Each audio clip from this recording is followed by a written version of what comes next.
All right, man, you gone? All right, peace out to you, bro. Live, uncut, unedited, people. Live, uncut, unedited. You already know what it is. Live, uncut, unedited. Appreciate y'all for tuning in. I want to say Happy New Year, but we hate to come in on this note. It's where we at, people. This is live, uncut, unedited. Come on in, Facebook. We got a lot to talk about. We got a great show. We're going to talk about Chicago crime in 2020. Actually, I got 2020. Actually, it's wrong. Let me update that real quick. And it's wrong. Edit it. Yeah. Yeah, I tell you, people, this is real. Live, uncut, unedited. Come on in, people. Come on in. Come on in. Come on in. Come on in. Come on, it's live, uncut, unedited. 2023, I'm supposed to put 2023. Let me put that up there real quick. Update that. All right. Update that. All right. I think that's it right there. All right. I think I got it. All right. Come on in, people. I got some interesting things for you. I want to give a shout out to my YouTube family. Thank you so much. All right. All right. Oh my God, we got a lot of show going on, people. I'm gonna give you some shout outs real quick. Sheila Rogers, I see you. Chocolate Deluxe, I see you. Sharice, I see you. Virginia Beasley, I see you. Renee Jackson, I see you. I see you. We're gonna get ready to get started. D, man, we got a lot going on here in Chicago, man. It's a lot going on, man. Monica Poole, I see you. What's up, Monica? Dionel, I see you too. Hill, I see you. Sweetie Love, I see you. Patty Hampton, I see you. Listen, people, it's a lot going on. Today, I'm just hearing that a 9-year-old was shot and killed on 94th and Wallace. 94th and Wallace, they rushed him to the hospital. The ambulance had a hard time getting there. I don't know what happened, people, but that young man is dead. Happened inside of a house. Bellini Kinslow, I think I see you. Lee J. King, all right. Miss Brown Eyes, what's going on? I see you, I see you, I see you. So we're going to talk about the different shootings that we had. Kathy Dale, we're going to talk about the shootings we had just on today, not on the eve, but just on today. We had a homicide. Tamisha Williams, how you doing? Happy New Year's, thank you. And we're going to talk. Right now as we speak, the Chicago police are preparing a news conference. I believe probably around 9:30. So hopefully once they get in, I'm going to try to tune in live with them as well. All right. Appreciate you. Brownlow, what's going on, brother? I seen the same old habits. That's right. People, if you're going into the New Year's expecting different results, doing the same thing, that is called insanity, what we call in the conscious world. If you expecting different results and you're doing the same thing, that is called insanity. That's what that is. I tell you, that's what it is. Erica Jackson, I see you. James Poole, I see you, brother. Nathan, I see you. We're finna get on to the show, people. We're finna get on to the show. And it's a great show today. I want you guys to see it. And I tell you, it is terrible, people. We're going to have to pray for our city. Not only pray for our city, but those of you that's receiving violence prevention money from the city, from the government, you have to do your job. I'm talking about coaches. I'm talking about mentors. I'm talking about pastors. And number one, I'm talking about parents. That's what I'm talking about. Let me call in my phone before you guys start calling in, because this is live, uncut, unedited, people. Live, uncut, unedited. Because this is real, people. This is real. This is real. This is no joke. This is no joke. This is no joke, people. Hey, caller. This is Martin G, a.k.a. The Crime I need y'all to call live, in. Uncut, and before we're going to talk. Just before we're going to speak, talk. Please turn down all your audio. Please turn them all right, off. I see a call. I see Mark is in. Do not have us on speakerphone, so we won't call have in 872 and we'll be 299-0808 872-297-6389. Hold on, Marcus. I see you. I see you. I see you, Marcus. Make sure you guys share this video. YouTube family, thank you so much for tuning in. But make sure you follow me on Facebook as well. Facebook family, make sure you follow me on YouTube. So for some strange reason that Facebook won't let me on, you got me on YouTube. You definitely got me. This is live, uncut, unedited. Let's go. Hold on, Marcus. I see that's you, Marcus.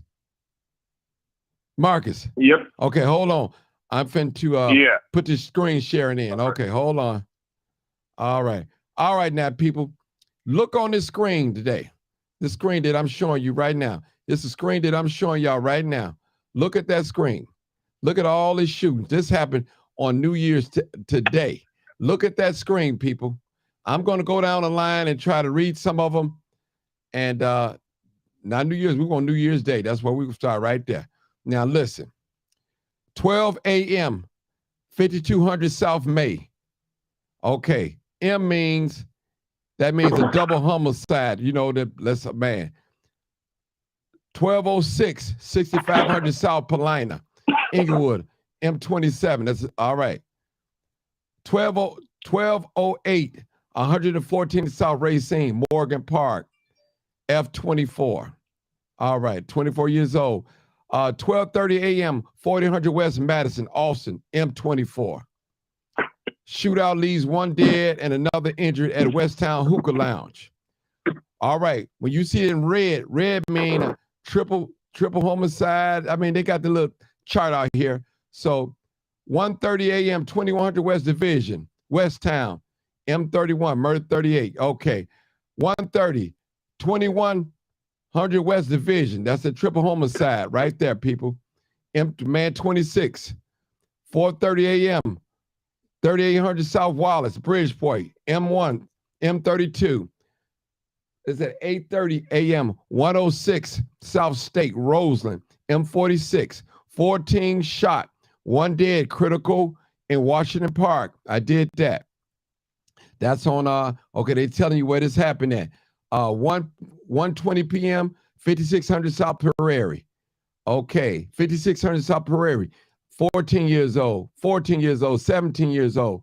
People, the list goes on and on. Okay, 5000 West Superior, Austin, M52.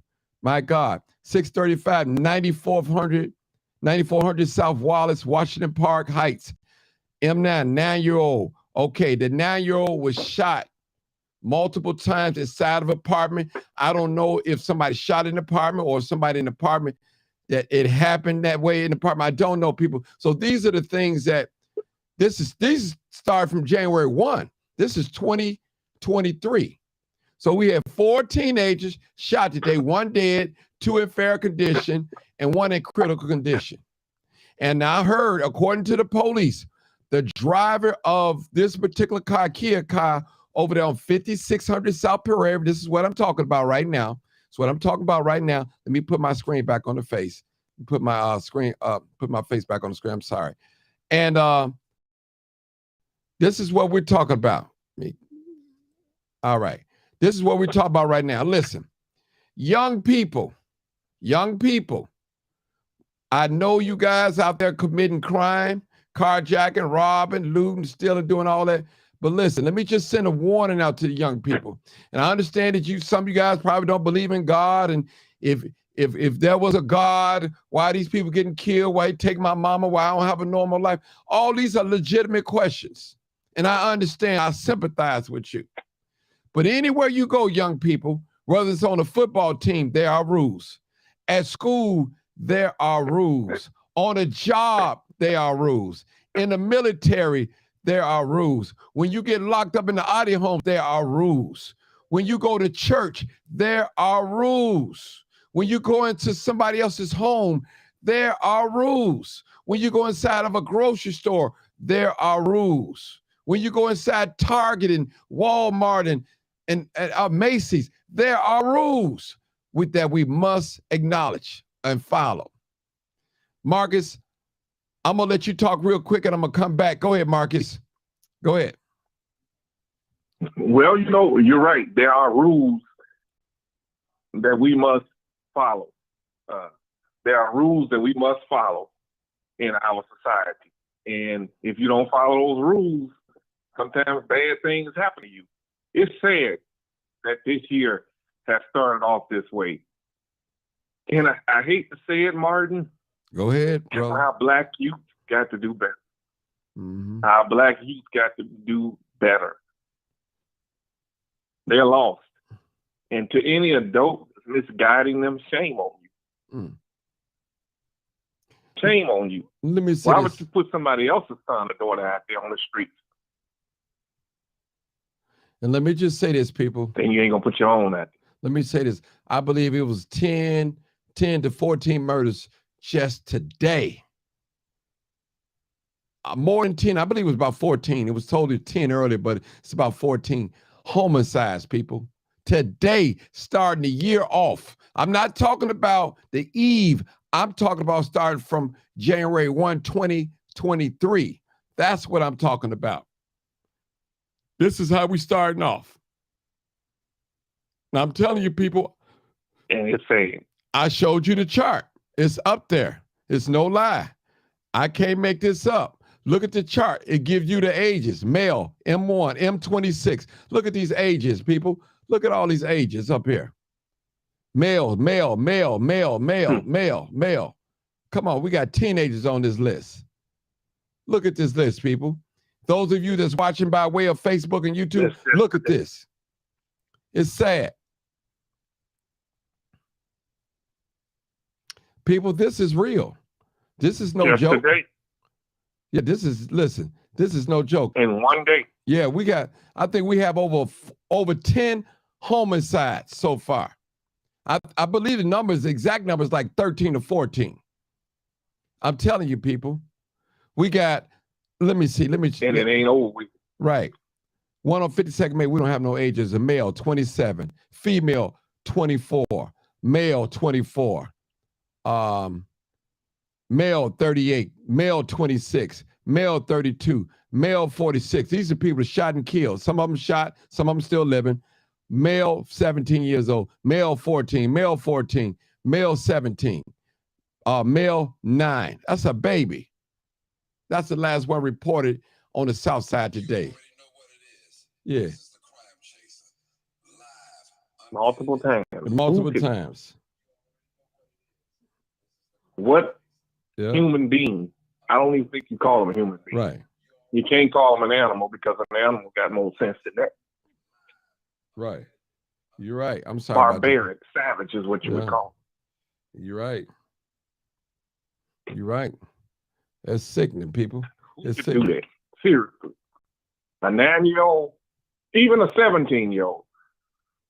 But these kids, some of these kids got to quit putting themselves in these positions to be killed. Mm-hmm. Look at this chart, people. Look at the chart. Look at the chart. It's up there. Look at it. I'm not lying. I'm not making this up. I'm not making this up. Right now, as we speak, CPD is getting ready for a press conference about the 9-year-old male boy was shot and killed inside of his home. People, this is real. This is real. It's no joke. It's sad. These are young people. This is not the Ku Klux Klan coming in our neighborhood, shooting up each other, shooting us up. It's us. Now, we may be getting the guns from the white folks, the black dark market. I tell you, I got another caller coming in. So people, this is real. And it all falls back down on the parents. On the parents.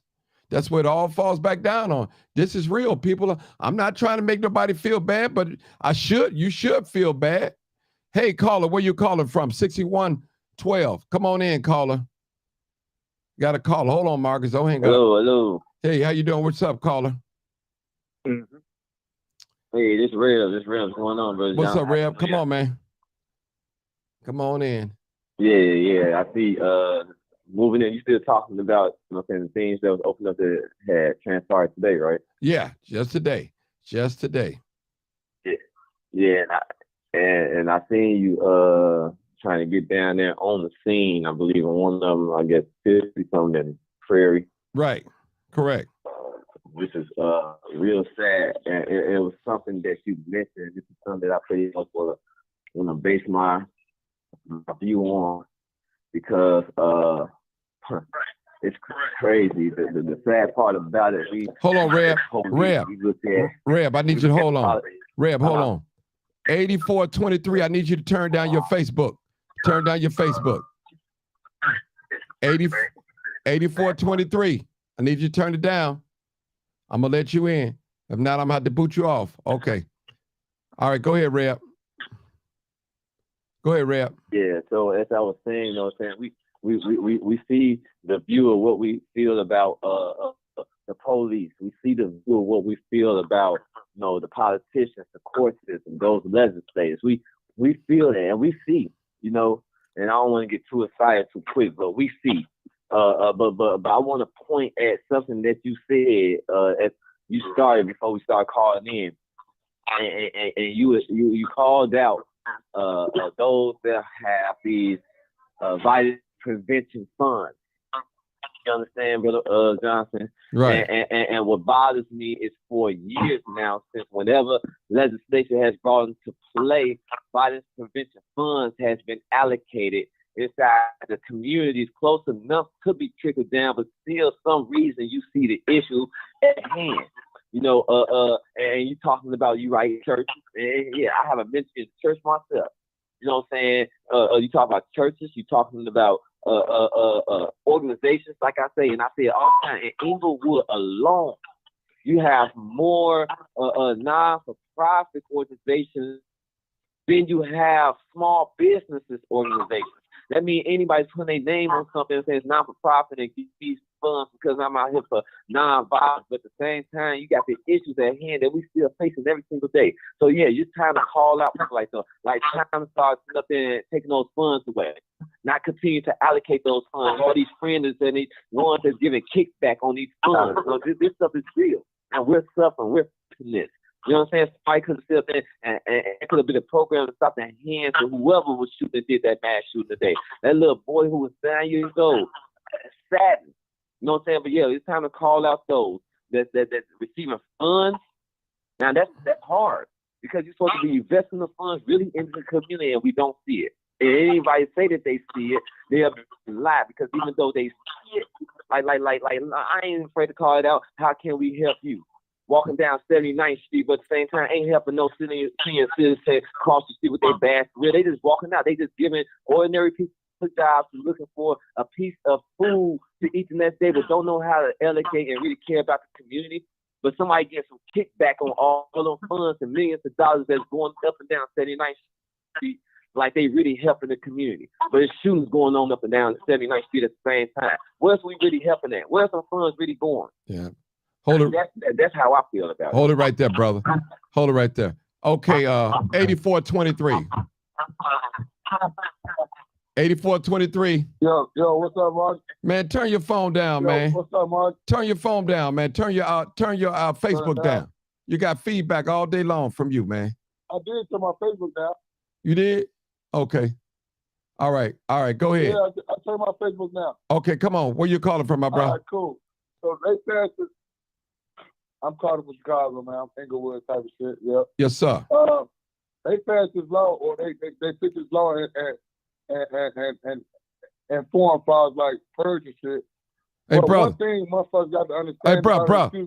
Yeah, you can't. Friend. Okay, brother. Hold on, Yo. brother. Hold it, brother. Hold it. Before you even get started, let's listen. I'm gonna need you to watch your language, though, okay? Because I'm recording. Okay. And another thing else, what I need you to do is stick with. That's all I'm asking you. Then you can talk. Go ahead, my brother. Go ahead. Respectful. Go ahead. Absolutely. Okay, so they came up with this purge law thing starting off today. But one thing people have to know that I have noticed, and I've been in this world 35 years. I've been in Inglewood 35 years. If they take the tents off these cars, because these tents that's why everything was going on, because these kids riding around these tents, bogus cars and things of that nature under these tents, man. Take the tent off the cars. I believe, this is my faith. if they take these tents off, won't nothing be like how it is. Everything will be exposed. You get what I'm saying? Everything gonna be exposed. They riding around on live and doing all this yachty stuff, and you know what I'm saying? And the system had to pick it up for them to get involved with it. But if they take these tents off and study worried about all, they trying to wipe us out. They trying to wipe us out. They either gonna move us out or wipe us out, and that's what they want in Chicago. Well, you know what? So you saying we gotta stop doing the right thing, man. Because we gotta stop. It's not gonna be enough police. If we keep on pointing the finger and saying they wiping us out, then we'll never see what we're doing to ourselves. We know what they are doing, but they are not in the hood doing it. We got to be real with ourselves. We are wiping us out. Our mentality and the way we think, they just gave it to us. They ain't steady teaching us on how to wipe us out. We out here just doing it. There's no order. There's no boundaries. There's no one who cares. There's no one who got the balls enough to stand up. There's no saying you got to have that in order to get to the point where you can stop blaming others, talking about what they're doing. We know what they doing, but we keep on looking at what they doing. When are we going to sit up there and establish what we need to establish for ourselves? It's not enough for us that's standing up. It is enough of us. You got to take 2 billion black people in the world to try to. And it's enough good Hold people. on, brothers. God didn't leave us stranded to the point where we ain't got a good Hold on, brothers. Now we can sing together, but we can't talk together. So I'll let one talk, then the other talk. You know, I want to hear both of you guys' side. I want to hear both of it. So who's gonna go first and talk? Then and when one be quiet, the other one come on. You know, we'll just do it a minute at a time. So we won't take about.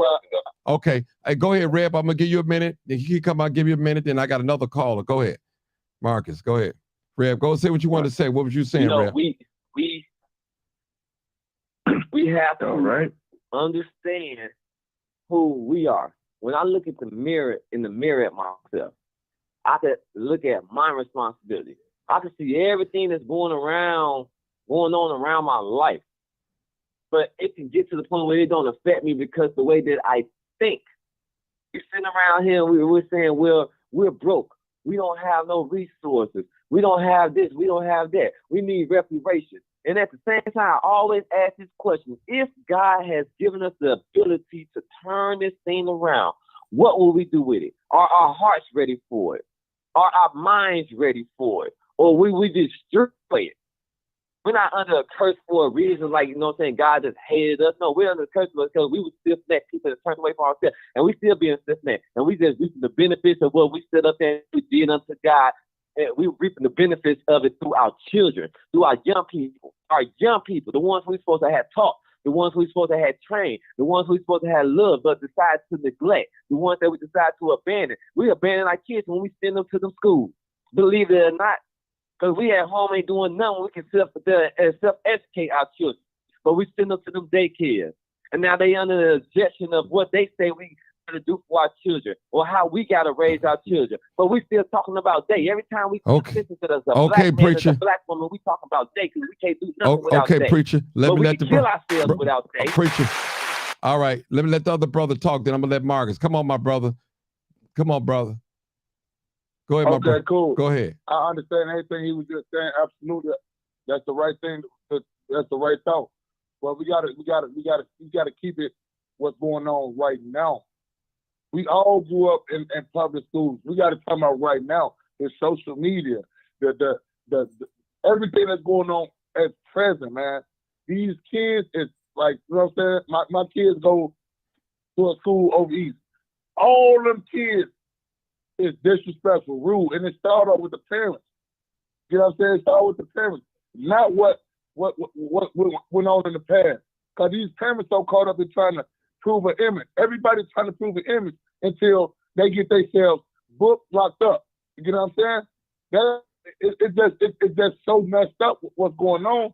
But it don't start off with 10 million. It got to take 10 billion to build what we need for our organization, for our people to understand is we got to come in. Oh, it ain't just no one person, two. We can go back and forth all day about the situation, but it's gonna take the the whole city of Chicago to come together and stop this madness. Because these kids and these parents trying to be friends. These kids trying to kill. You got to discipline your child. You get what I'm saying?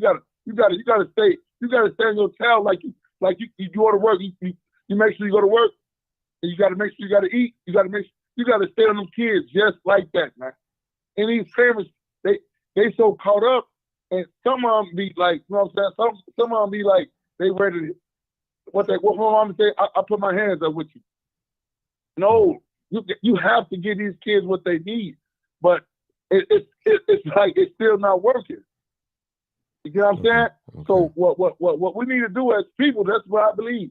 Take cameras on every block, everything. Take these tents off these cars and just expose everything that's going on. These kids not gonna keep doing it. They safe under them tents, man. They safe. Police rap heads, they don't know what's going on. All right, brother. They safe under them tents. I appreciate you. Hold on, brother. I got another caller. Go ahead, Marcus. You want to say something? Go ahead, Marcus. You know, he speaks about the tinted windows. Okay, I thought in the state of Illinois that I'm surprised. I've seen them ride around with dark tint to the point where you can't see in it, but I'm surprised they're not getting pulled over. In fact, I know some young people that have cars that ride around like that, but they're not on the stupid stuff. But I'm surprised they're not getting pulled over, because back in the 90s, we couldn't have that jet black tint. Now, Absolutely. these parents got to step up to the plate. They're allowing their kids to behave like this. They're not doing their job. What you have is children having children. And this is what you get when you have children who have children. Not all parents are on that level, because I speak to the parents that support their kids in high school, via sports and all of that.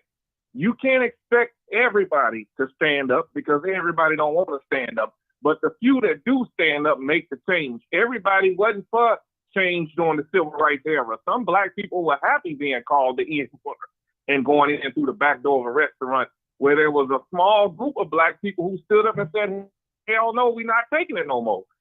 We Americans too. Our kids are the ones that's in the news every night and day. Those were black kids that got killed. That was a black kid that got killed on 57th and Prairie. There was a black child that got shot over here not far from my house. 94th and It's Wallace. our kids that's doing this, not to say that white kids are not doing it, but it's our kids that's doing it. And I'm not blaming white people. It's our responsibility. Our people need to, we want the police and everybody else to be accountable. We need to be accountable. Where's the protest? Here I am saying the same thing they were saying. Where's the protest against the street hoodlum that's holding our community hostage? Man, come on. One thing, You know, where's the Come on, outcry? you know what I'm saying? Hold on, brother. Let him talk. Let him talk. He didn't cut you off. Go ahead, Marcus. Go ahead. Where's the public outcry for that? These kids, we have to come to reality, Martin. These kids, some of these kids want to do that because they're getting away with it. They're being hidden by the community. And you have older adults that's our age that's encouraging them to do it. That's what we have to call. Those are the people who we have to call out. We have to call these kids out. All these people that are getting grant money to interact, if the kids are not listening, what can they do? What can they do if they don't want to listen? All right, Marcus, let me say what I I'll want leave to it at that for a minute. It's my turn to talk now. I'll let you guys talk. Okay, before I talk, 872-297-6389. If you can't get in on that number, call this number, 872-299-0808. I'm waiting on your call. I want to hear from other callers as well. We have a panel of all men, which is a good thing. Normally, it's always all the women, but it's the men today. If you are in law enforcement, you're welcome to call in.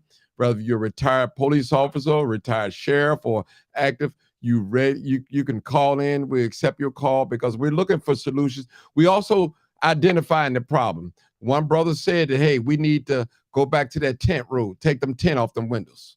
I agree with them because it's too dark in some of these cars, man.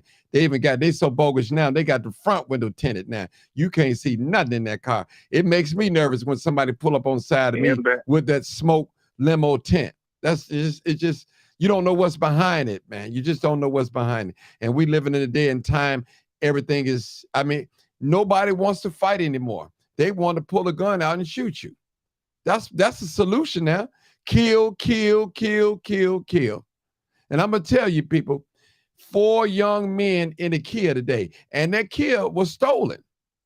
It was stolen. Well, somebody said, well, Martin, if they had not been in the stolen car, they probably would have never got shot like that. And guess what? You're probably right. But try to tell that to one of those parents that lost their son in that car. It'll be a fight will break out trying to tell them that. Because they're not trying to hear that. They want their son back. Listen, teenagers, don't get me wrong. There's a small fraction of teenagers that's out here carjacking. Every black teenager out here is not carjacking and stealing cars. I'm telling you, listen, God is sending a message to every young person that's carjacking, riding these stolen cars and all that. Anybody can get got. I'm telling you. Now, I hated that happened today. Blood was pouring out that car, all on the bottom of the car on the passenger side. They said the driver died.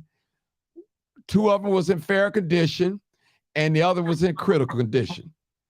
And right now, their family's at the hospital, right now, crying, hollering, screaming. And I'm going to say, parents, we have to do better. And I know we living in an age where the women say, I'm a strong black woman. I don't need no man. I pay my own bills. I got my own house, my own apartment. I got a career job. I understand you. I'm not no hater. I'm a congratulator. But what about our children, mothers? It's your right to choose if you want a companion or not. That's your right. You have the right to say, hey, I choose to be single and be a single mom. But think about the consequences of being a single mom with no help, with no role models for your children. Somebody that you could point at them, hey, son, I would want rather for you to be like this person. Listen, all black people are not going to shoot basketball, play football, soccer, tennis. Listen, come on now, people.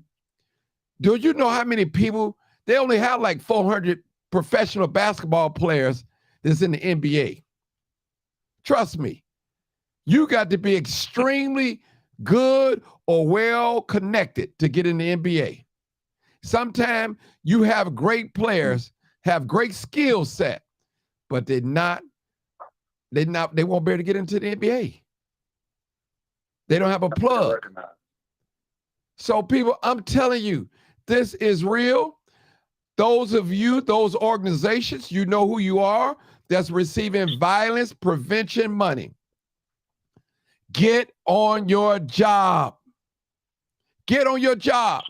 Preachers, ministers, school teachers, mentors, get on your job. Parents, absentee parents, get on your job. Guess what? If you don't get on your job, guess what's waiting on them?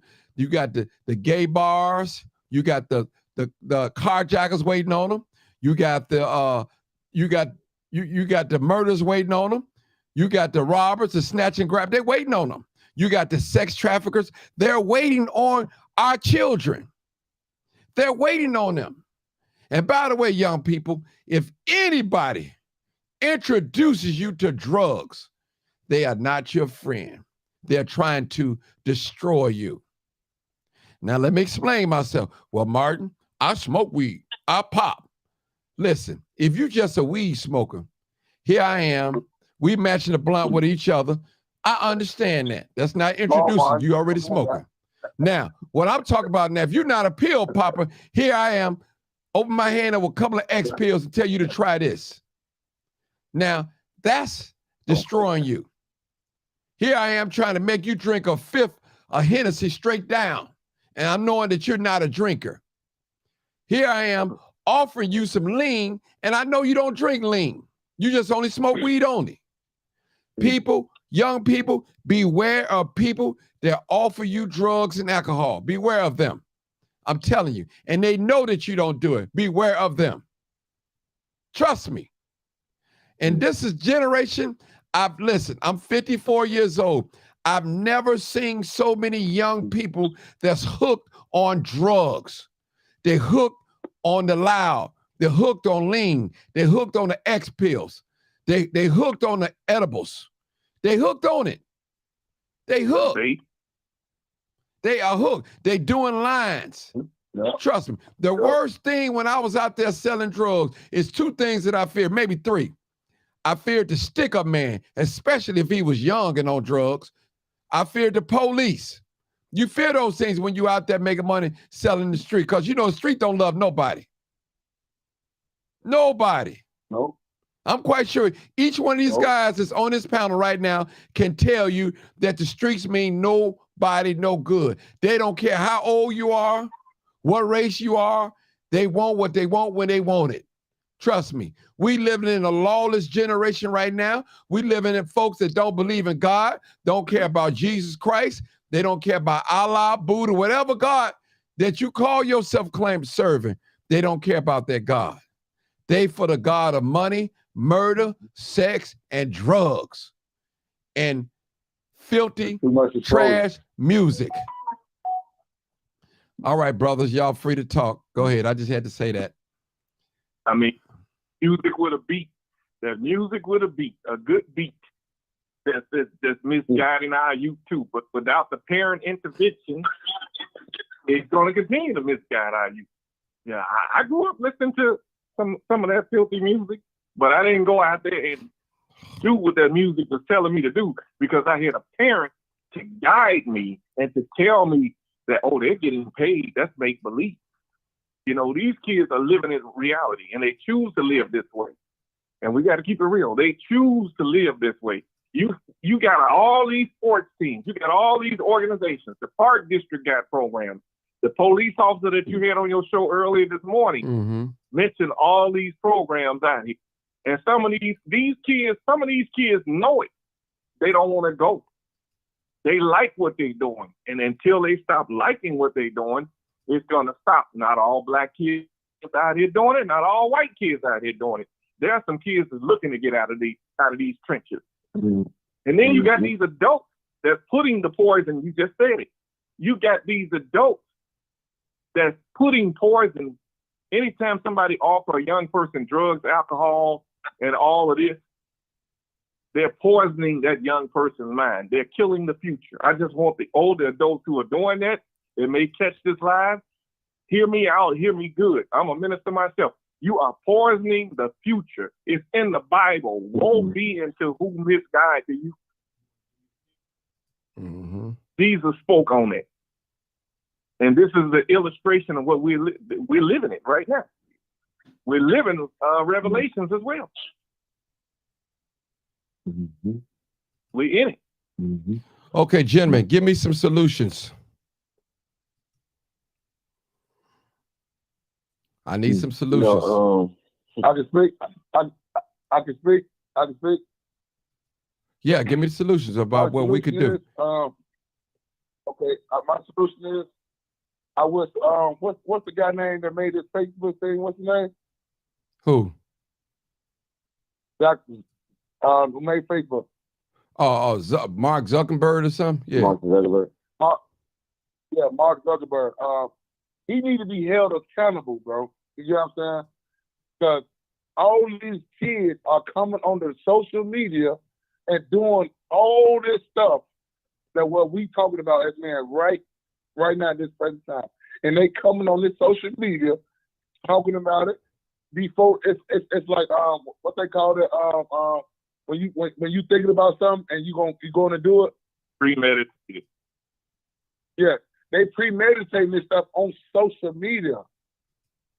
So I say my solution, take this goddamn on social media stuff off, because that's why a lot of stuff real life right now that's going on. Facebook, Instagram, Twitter, Snapchat, all this stuff, man. And the police seeing it. But what they doing, they want us, they want these kids to keep doing it. Take that away from them, I guarantee you, man, won't none of this stuff be going on as much. I ain't saying it's gonna stop it, but it ain't gonna go as much as what's going on right now. Mm-hmm. Next. Parent intervention. Parent intervention. Parents, quit trying to be your kids' friends and be a parent. I'm not saying be abusive and be mean, but you can be a parent and love your kids. What happened to the dinner table conversation? What happened to you taking, don't depend on the sports programs and all of that to raise your kids. Take your kids downtown, show them some love, take them to the mall. Don't always allow your kids to be around their friends. Have family time, because a lot of these kids out here doing this, they ain't got no type of family. That's my solution. Parents, get your kids back into church and teach them about God and teach them about the greatness of God. And not only that, but teach them who they are and where they came from. Not just the ancestors, but the family lineage. Everybody's hung up on their family name. Well, if you hung up on your family name, teach them who they family, how to represent their family in a positive way. Teach them who they are. These kids don't know who they are. That's my solution. Okay, go ahead, Rep. And take it back on, excuse me, and take it back on what he was saying about the church. There's so much exposure now with this social media, man. These kids, you know, it's like these kids be watching their social media, and everybody be have these independent thoughts about church and God and what's right and what's wrong, and it's messing their brains up. Oh, for real. So church, like I grew up in the church. You know what I'm saying? That's why I'm the person I am right now. But these kids have so much exposure with this internet, man. So is it the internet fault? So it's like hold on, brother. Is it the internet fault or the children's parents' fault? Who fault is it? I mean, both. Okay. Both. Okay. Both. Absolutely. Because like I said, like when you said, I think back up what you said about these parents with these good jobs and diplomas. The time you put in that in your craft and in your liability, put that same time in your child. A mama been raising us all our life as men. Dad has been gone all, but put that same energy and focusing and put your child in things that you know what I'm saying, they create or become the people that you want them to become, instead of, oh, I have to go to work, baby. You here by yourself, do what you need to do. Put that same energy, what you put in your craft, into your kids.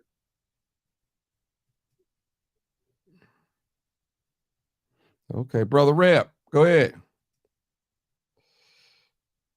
Yeah, I'm thinking, it's like you ask what's the solution. Just give me some solution. No, you don't have to, you ain't got to have all the answers, but go ahead, brother, go ahead. God, no. First of all, we gotta know that God is still in control.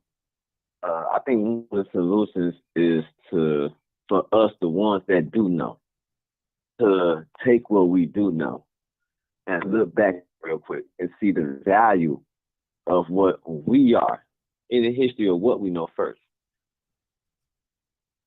Honestly, we need an army, man. You only gonna get rid of something like this, that's a demon like this, if war has to happen. We are in a spiritual warfare, and God is saying we need men of valor. We need warriors to stand up in this time, even against our own kids. Christ said that when he came, he's going to be coming, he's going to set the daughters against the mothers, the sons against the fathers, not for the sake of being evil, but you got to sit up there and say, forget what we think the right thing is in the reality of what we live for, and be willing to do some stuff for God that no one has ever done. No one is willing to stand up and do. So that's why I'm talking about that army. Where's the man? Like if I said right now, because I know I'm willing, but if I said I'm willing right now to go out into the hottest neighborhood, do I got 100 men to stand behind me? You know what I'm saying? Whether they have their concealed to carry, whether they don't have concealed to carry, but they got the righteous mind to say, hey, let's go talk to these brothers. Do I got men that's going to stand behind me? You want some real media attention? Do some stuff like that and make people show up and show the world that you got men out there that's willing to go out there and get them boys before they even go make that mistake and jump in that car. If you see a kid, you know what I'm saying, wait till they jump out and grab them. Say, hey, when you get that kid, do we got men that's really standing? We say, oh, programs, and forget the programs. You dealing with a real war. And are we as men who God has given the authority to go out and subdue? You understand what I'm saying? We ain't even living in the word of power in which we walk. You know what I'm saying? In which we was created. We don't walk in it, shall I say. Mm-hmm. And we got the power to do that. Stop waiting on the police to come to your community and call the police, waiting them to come and do exactly what you don't want to happen. If you can prevent kids from getting killed by the police, that means you stand in the gap. You know what I'm saying? Don't call on those young people. You get the young people's attention. But it's time for an army to stand up.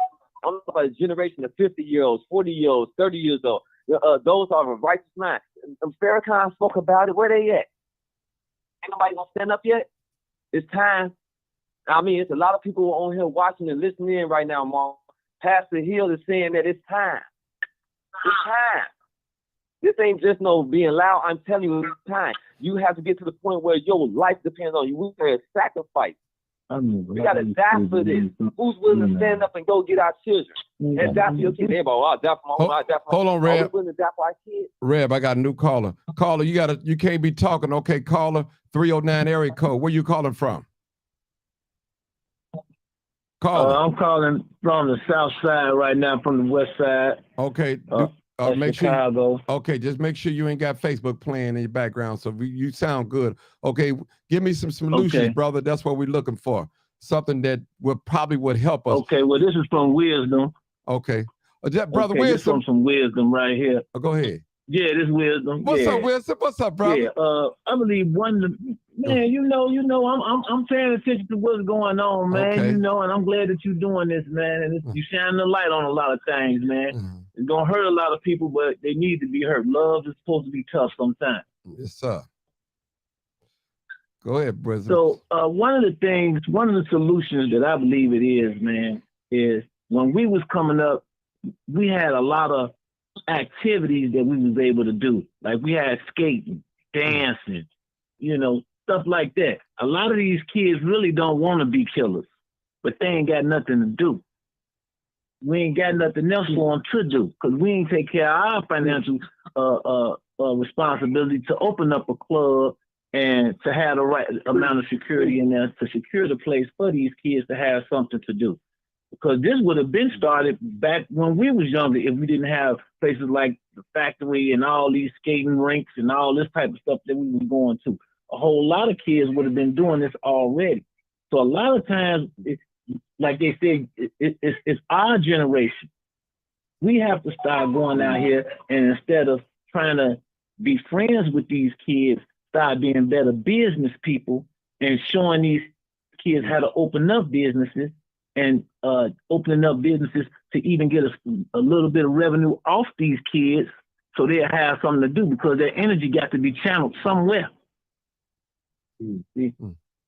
That peer pressure is something else, and that ain't going nowhere. Mm-hmm. You know, I'd rather the kid be peer pressured to learn how to break dance or to learn how to do the mollywop or whatever little dances they got out now than to be peer pressured into taking mollies and smoking loud, and now they mentally not in a stable mind. Now they're getting persuaded to do anyone's bidding, whatever demon that they riding with at the time, bidding. Mm-hmm. That's just one of the solutions. I got plenty more, but I know you pressed for time, okay, so just I just wanted to put that out there. Okay, a lot of the people. Go, just stay on the line. You ain't have to go nowhere, but because I'm asking another question. Because I got these are all black men on this panel tonight. I appreciate that. I want to get a black man in here because I'm telling you, normally I get all women, maybe one man. You know what I'm saying? So I appreciate when I have black men on here because it's gonna take us black men to stand up to pull our pants up. Now you got the older women trying to look young, and you got the younger women trying to look old. Now, we don't want the case. We don't want that case. Right. Black men, let's pull our pants up and take our rightful place in these communities, in our community, because we need it. Listen, our race need us, brother. They need us. The brother said, give me 100 men, and let's go to some of these hot spots. Reb said that. Reb the barber. Give me 100 men, whether you conceal or unconcealed, whatever. Let's go talk to these brothers. Now, Reb, this excuse that they use, well, we just can't go talk to the brothers if we ain't got nothing to give them in exchange. Yeah, we bringing peace and good tidings to them. We bringing the gospel to them. Let them know, hey, it's a new mindset today. Listen, in order for anybody to change, you have to change your thinking. You have to be transformed by the renewing of your mind. You have to be. It starts in the mind first. You don't do something, then think it later. No. You think it, then you do it in that order. It's like 0, 1, 2, 3. It's in that order. A, B, C, D. Everything is in an order. You cannot walk before you learn how to crawl. You have to crawl first, then walk. You're not coming out of the womb walking. You're going to crawl first in that order. When you're born into this world, you are an infant. You're not an adult. Then you become a little teenager. Then you come into your adolescent days, and then so on. There's an order in everything, Reb, that we got to do. It's an order. And when the things are not in order, these are the results that we get. When we have young people out here that's committing grown folks' crimes, adult crime, shooting, killing people, young as 10 and 9 years old. Come on, people. It was a time that we always talk about women, old people, the children are off limits. But now the children are involved in crime. 9 years old, that's a child. 10 years old, that's a child. 11 years old, that's a child. That's a child. Women, hold on. Martin. Yo, hold on, brother. I'm talking. I'm in my mode now. Listen. Women are involved in these crimes now. They're buying their baby daddies, their boyfriend guns. They're driving cars, the drive-by cars. They're loaning their cars out for commit crimes, snatching grabs and drive-bys. The mothers, they getting high with their sons and daughters. They're partying with them. They're partying with them. Now you wonder why the mamas are getting it.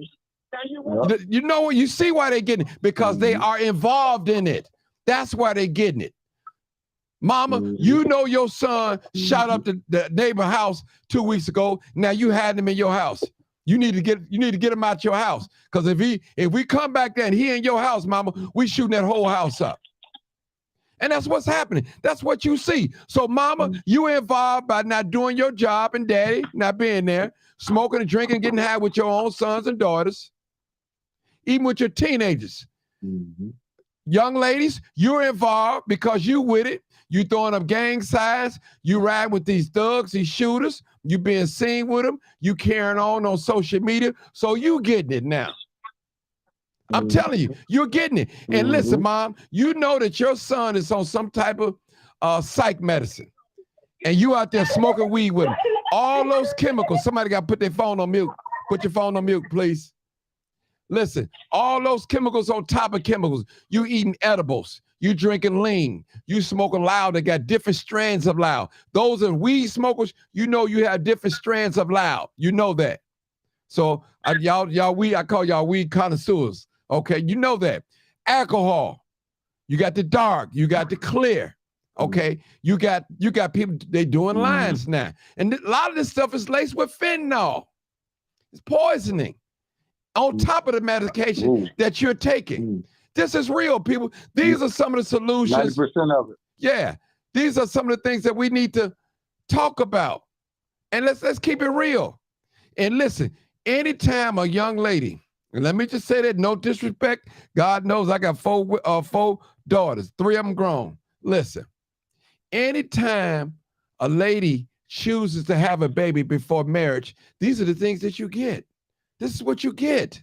And I'm not saying because you married, have a sweet home, that your son or your daughters can't act up. But that's the thing. Things supposed to be in order, people. Supposed to be in order. This is what we get when things are out of order. When the woman is head of the house, she calling all the shots. Telling the man, shut up before I put you out. You ain't nothing. She telling the children, you just like your bald head daddy. He ain't nothing. He was a liar. He was a cheater. Go over with his family. Those are things like that. Listen, it's out of order. Whatever happened between both two consenting adults or teenagers, we should not involve the child's father in that. We should not do it. And some of us, we have been guilty of that. These are the things, this is what's going on in our community, people. Are we gonna promote same-sex marriage, or are we gonna promote family, male and female? Which one are we gonna promote? Come on now. What are we gonna promote in our community? And we love everybody, but we don't have to love your lifestyle. And Brother Wisdom, let me say this, you know this too, and Rev, the Barbara and Marcus and my other caller. Listen, if a real friend of yours is not gonna agree with you when you go left, a real friend gonna say, hey, listen, Martin, I love you, I appreciate you, I support you, but you dead wrong where you handle that. They're gonna tell you. But some of us, we got these get along, go along friends. They afraid to hurt our feelings and tell us when we wrong because we won't hang out with them or we won't buy them nothing. Or they can't be in our presence. Listen, I give any one of y'all permission. If you ever see me going off, and I don't know everything, correct me, because I don't want no bad behavior of mine to influence somebody to go the wrong way. I don't want that. Am I perfect? I said, no way. But I got perfect love for my brother and my sister that I can tell you, hey, brother, you're wrong. Hey, sister, you're wrong. You're wrong. Brother Wisdom, my mind calling your name out. Go ahead, Brother Wisdom, 309. My mind calling your name out for some reason. So I need you to talk. Go ahead. You had said a brother had said about get it together, a group of us together, right, and go talk to some of these youngsters. Farrakhan them did that already. It ain't work. Let's get a group of us together and start building something for these kids to do. Let's start showing these kids true success. That's what these kids are looking at images. They're looking at images on social media. They're looking at images on TikTok and all this type of stuff. And they trying to follow that image. They think it's cool. A lot of these kids that's out here killing don't understand it until the deed is done, what type of situation they in. Then it's too late. But they don't have options. The options they got is either I'm going to follow this crew of demons that I'm hanging out with, or I'm going to follow this crew of misguided demons that I'm hanging out with. I ain't got no other options. But if a group of us came together and let's say we opened up a little disco for the kids. Now, these kids can be like, okay, either I'm going to ride with y'all all day and eventually y'all going to get high, even though I don't smoke and drink, just because I'm around y'all and I want to be part of the group. The minute you offer it to me, yeah, just so I can be part of the group, because I ain't got nothing else to do at home. Or I can ride with y'all, y'all can drop me off right here, and I can go over here to where the disco at and dance some of this energy off. Now when I go home, I'm not gonna try to do no drive-by or nothing, because I'm tired. I done danced all day. I done hung out with my friends. I done met some people. Now I know how to socialize. Because it's a type of conflict there, a lot of this stuff is emotions. A lot of these kids don't know how to deal with their emotions because they raised up with women. So as soon as their emotions flare up, they pick up a gun. You around a group of people that's acting off their emotions too, so they think that is right, not realizing, no, you ain't supposed to act off your emotions. You're supposed to think before you react. Now we start teaching these kids about mindset. Because something didn't go your way, surely don't mean that you fly off the handle and crash out.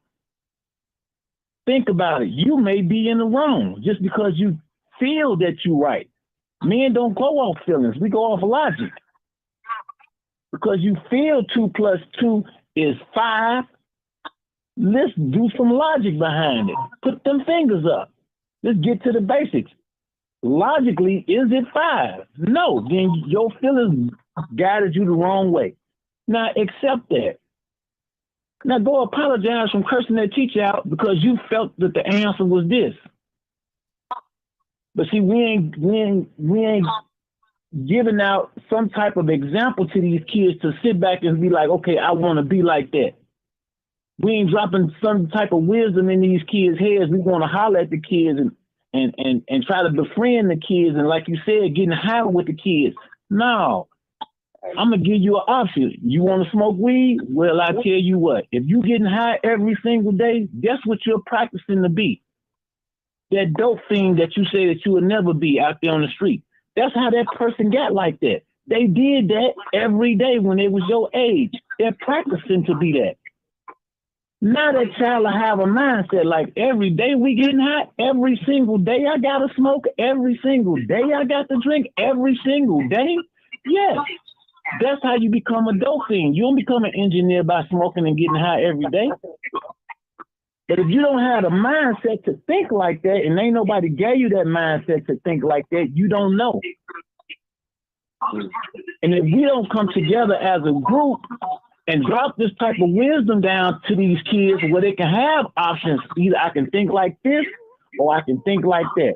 Brother, They all going to be in a situation Brother Wisdom, is something where they in your have to make a decision. Brother Wisdom, is We something got to give them options to brother, make brother, the decision. brother Wisdom, is something playing in your background? Because I hear something. Yes, sir. You got to turn whatever's down in your background because it's No, messing. that's not me. Somebody is got something That ain't playing. me. I ain't got nothing in the Y'all background. mute your phones. Mute your phones, Nah, please. It's not me either. Mute your ain't me, phones. brother Martin. Yeah, I ain't got nothing playing in the Okay, background. go ahead, Wisdoms, because somebody got something playing. I ain't got no radio Kick on. 'em or off. nothing. Okay, all right. Go ahead, Brother Wisdom. I'm gonna let my brother talk. Go ahead. Okay. Yeah, we got to give these kids options when that peer pressure comes. Oh, I know what it is, Brother Wisdom. We ain't gonna be there when this peer pressure comes. Brother Wisdom, do you got me on speakerphone? That's what it is. Yeah. You got to take me off speakerphone. That's what it is. Oh, that's what it is. That's what it is. Okay. Okay, let me. Okay, that's what it is. I'm sorry. I knew it was something. Okay. That's what it is. Okay. Now that's okay. much better. All right. Go ahead. You spit some good truths, but that echo. Go ahead, my brother. You good now? Okay. So now let's just say we was going at the churches. Now these churches are getting a kickback from the government. They don't have to pay property taxes on a lot of this real estate. Open up a warehouse. Now, start teaching these kids how to forklift drive. That's an industry that you can bring in revenue. You're tying off the kids that would have been out here robbing you or shooting up your house. Now you can somehow tie that in with the Bible somehow. Whatever religion you in, tie it in there somehow. But now you're giving these kids an option. Okay, you don't have to be out here. You don't want to do the Uber. You ain't got your license. Well, look, come on over here. I'm going to teach you how to do the forklift drive. Pick these boxes up, go up in here. Let me give you a little bit of something to do. Hey, from here goes a coupon to go to that roller rink over there. Half off. Now, once they get out of work, they still going to be wanting to do something. Well, instead of go hanging out with T-bone them and get high and drink lean and pop a bill and hit loud all day, go on over there to the roller rink, man, and skate around a little bit. And that's good exercise. Now go home, lay down because you got to be at work in the morning. Learn, get those characteristics down first. Mm-hmm. Get to work on time, all the time, every time. If you about money, let's see if you're about money. Now they're going to start thinking like, okay, that does make sense. I do need to be there on time every time. Why? Because you want that money to be able to go to this roller rink, and then from that roller rink, you want to go to this little disco over here. Hey, we got a carnival coming in town. You get half off on all this if you go to work and you be there on time. And we're making money because we got the whole warehouse. We doing shipping and receiving. We got truck drivers coming in. That's the big boys part there. Now, if you do want to be a truck driver or something like that, we help you out with that too. You want to do shipping and distribution and all that, you want to do the paperwork side, we'll help you out with that too. If you want to be a pastor is on our board.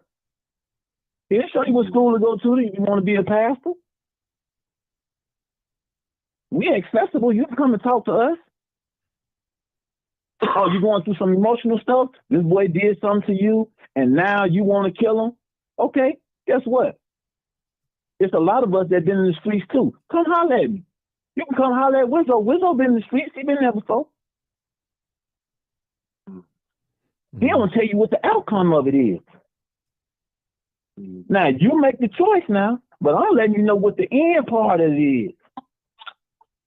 The part your big homie ain't trying to tell you. He just letting you know, oh, man, you're going to fit in, you're going to get some rank, you're going to be poor, you're going to get plugged, you're going to get this, you get that. And then you realize that your big homie really ain't that dude. Now you looking stupid in court, and your big homie the one that's coming up there to tell on you. But if you came and hollered at Wisdom first, I'll show you what to look at. Hey, man, he's saying this, but would he do it? If you wasn't there, who he was going to pick? Was he going to do it himself? Now, guess what? This is the type of person that's going to get you locked up. If y'all all shut up, he going to be the one that's going to crack. This is how you could tell that. But you got to have people that's really from the streets that really ran through some things, that have really been in some things, and had to go through some things, and had to see them situations happen to somebody else, and they had a big homie and learned from them. See, a lot of these kids, they need something to see. It ain't just talk all the time. You got to stop talking. That conversation is dead now. We done talked enough. They did that in the 60s. It ain't work. We gonna do that again?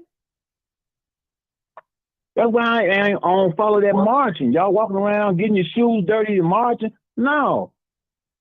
Forget all that. We got to show these shorties, look, you want to ride slick? Okay, I got a slick car. The first thing the shorty going to be looking at, man, how you get that car? That's all I need you to say. That's all I need you to say, shorty. I'm going to show you how to get this car. You need a job? Okay, come on. We got a warehouse. We got something for you. You want to learn how to get this? Guess what else? Now, this right here comes with this. You just don't get this and don't think you don't have no responsibility behind it. Now you're changing their whole mindset. Now the conversation ain't about real music. Now the conversation ain't about popping pills. Now the conversation ain't about, man, when we're going to get the next blunt. Now the conversation ain't about, man, who gonna get something on the drink. No. I'm showing you about car insurance. You gotta have that. You don't know who gonna hit you. I ain't even talking about you hitting somebody. Somebody might hit you. You got to have car insurance. You got to put some fuel in this car. This car got to move where you want to go. That costs. That means you got to have money in your pocket, shorty. Consistent money. That don't mean that little fast money, that little $10, $20 that you're getting out there on the street, you spending out there all day risking your freedom for. No, you want to be in your slick ride with your sounds, and you ain't got to worry about nothing when the police come by. You don't need no tent. You want everybody to see you. You riding slow. You're getting pulled over because you're riding too slow. I want you to see these rims. I want you to see how this candy paint popping off this car in the sunlight. I want you to see I'm in here with my dial on my apple bottom hat on tipped off. I want you to see that. I'm not driving fast. Now, the next shorty that's looking up to that shorty, they finna follow suit. Before you know it, you got a little neighborhood of guys that got their stuff together. Now you start talking to them about health. Man, how many push-ups you doing? Man, I'm 50 years old. Let me see you do 50 push-ups. That's the real wealth, but we can't get you there just yet. That's too much. I got to give you a little bit at a time. You know, but a lot of times we just looking at, oh, let's talk to the shorty. Let's talk to the shorty. Let's talk to him again. No, man, we need to show them. Let's get ourselves together. We need to unify. Mm-hmm. And then they'll see that, like, oh man, I'm gonna go over here to this restaurant. I'm gonna go to the Martin G restaurant, man. We ain't even got no money. I'm just going in there just to talk to them old timers, man. They in there playing chess. I don't even know how. I see it all the time. I don't even know how to play it. But when you go to the joint for doing something stupid, you gonna want to know how to play it because you ain't gonna have nothing else to do. Talk. See? But I can just go up here to the Martin G restaurant. Man, let me sit down. While they teaching me all these moves, they telling me about life. Now these shorties breaking down and becoming vulnerable to us. Now we taking advantage of it to make them better men. Instead of T-bone them, they breaking down the T-bone them. Man, my dad did this, my mama did that. T-bone will be like, man, fuck that bitch. Oh, excuse my French. Thank you. Smoke this right here, man, and take your mind off of it. No, we ain't gonna have you doing that. Man, drink you some water, man. Go over here and hit the bag a little bit, man. I know you frustrated right now, but it's gonna be all right, man. You ain't the only one going through this. You know? Take that and start and build off of it. Let me say something. That aggression out on somebody else that may seem weaker. Man, read this book right here. Yeah. Let me say something, Brother Wisdom. I need to cut in real quick. Listen, people. Okay. When our young people don't eat, they're going to eat us. If we don't feed our young people, they're going to eat us. So we have to make a way. Now, remember, the young people's out here right now that's committing crime, they didn't actually come here. Now, I'm not taking up for no bad behavior, so don't say, Martin, well, you taking up for bad behavior. No, I'm not. But ask yourself, as a parent, as a grandparent, as a mentor, whatever status you have in life, did you make this place a better place for our future, which is our children right now, grandchildren, to live? It's up to us to make this place better, more easier for our children to live in. And any black person, at least 40, I'll say 30, you know about the discrimination, you know about the systematic, you know about the police misconduct, you know about the courthouse, how black people are discriminated, hung. You know about all that. Now, what are we going to do about it? What are we going to do about it? We know about the guns that are being flooded in our community. We know about the crack epidemic and all that. What are we going to do about it? This day and time reminds me of Wisdom of when the crack was booming back in 87, 88, 89, 90, and the 90s. It reminds me of guns. It's the same spirit. That's what they did. These guns are getting in the hands of 10, 9, 10, 11, 12, 13, 14, 15-year-olds. And you know, that's too much power. And not to know how to operate these machines, these handheld machines. Listen, people, giving a young person a gun is like giving them the keys to your car and tell them don't go over 35 miles per hour.